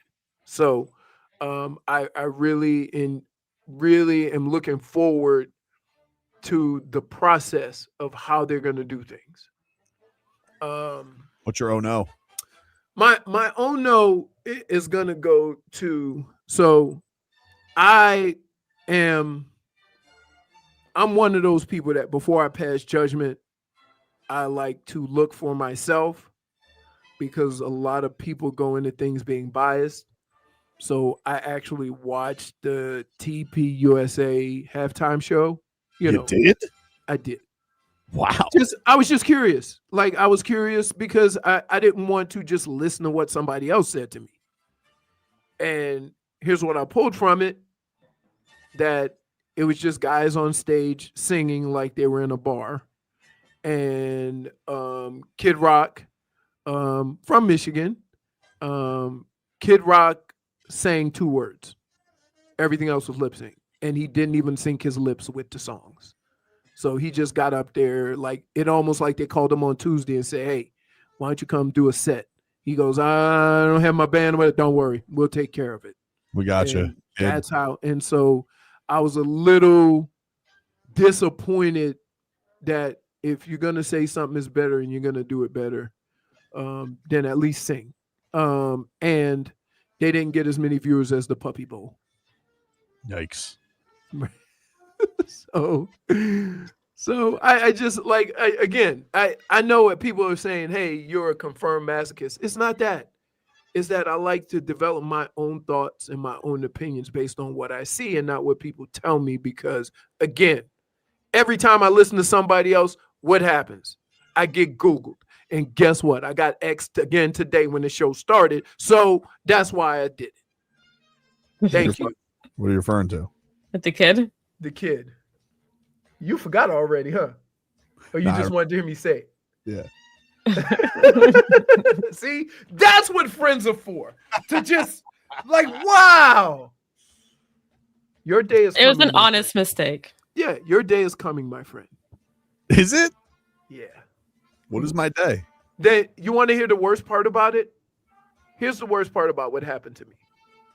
I didn't see it on X. Our golf group chat, somebody sent it. That's the worst. Yes.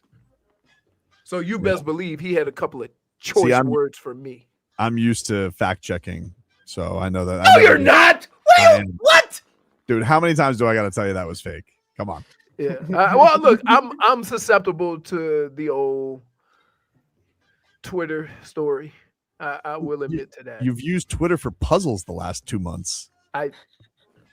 Can we move on? Did I do a puzzle today? You did not. No noties today. Proud of you. Jennifer? That's because I'm too tired. I'm going to do though. I'm going to get me some ribs in about 2 minutes. There you go. Okay. Well, before those 2 minutes, you guys already know I am an emo girly, but Bad Bunny made me more of a fan, I would say, because I'm not the biggest fan of him, but I've always like enjoyed his music when I'm out or whatever. Mm-hmm. But I really did respect how he handled the halftime performance last night, and he represented Latino culture.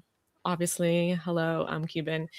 And it was represented in a very beautiful, honest way. And he brought out familiar faces without losing the actual message that he was trying to portray the entire night.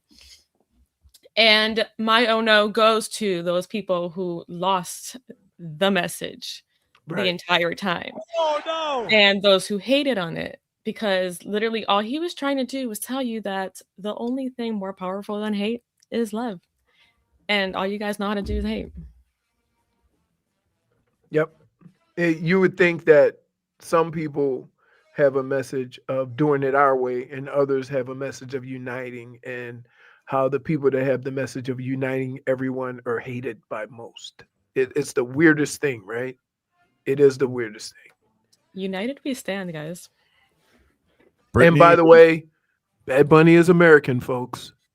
Let's not forget he is American from Puerto Rico, which is the craziest thing in the world when it was announced that, stupid people find incredible ways to reveal their dumbness, right?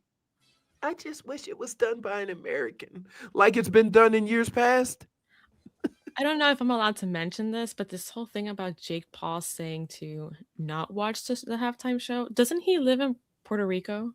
He came off like a tremendous horse's ass. Yep. Even his brother said not to mention his number one fighter signed is Puerto Rican, and Amanda Serrano, and she was not happy about what he said. And I don't know if it's also true or not, but Logan Paul, his brother, was saying, "Oh, I don't agree with my brother for saying this." Was that just trying to clean up the image or something? They're very much backtracking because he realized, oh yeah, my number one fighter is Puerto Rican, and she just called me out on the hypocrisy of me living in Puerto Rico to avoid taxes. Yeah, great job by him. Smart guy. Well, listen, give him a little bit of grace, Jennifer. He did get his jaw rearranged into a puzzle piece. We already know I don't give grace, so. Wow. She said like, no. You messed up multiple times. Brittany, are you up for all right now? Yeah, I'll make it quick. I was gonna do my all right to Bad Bunny and echo. I'll just echo what J Fig said. I think in a time right now when things are very divisive, and you could continue with that message. What Bad Bunny did was very inspiring, and I love that he chose to spread the message that way.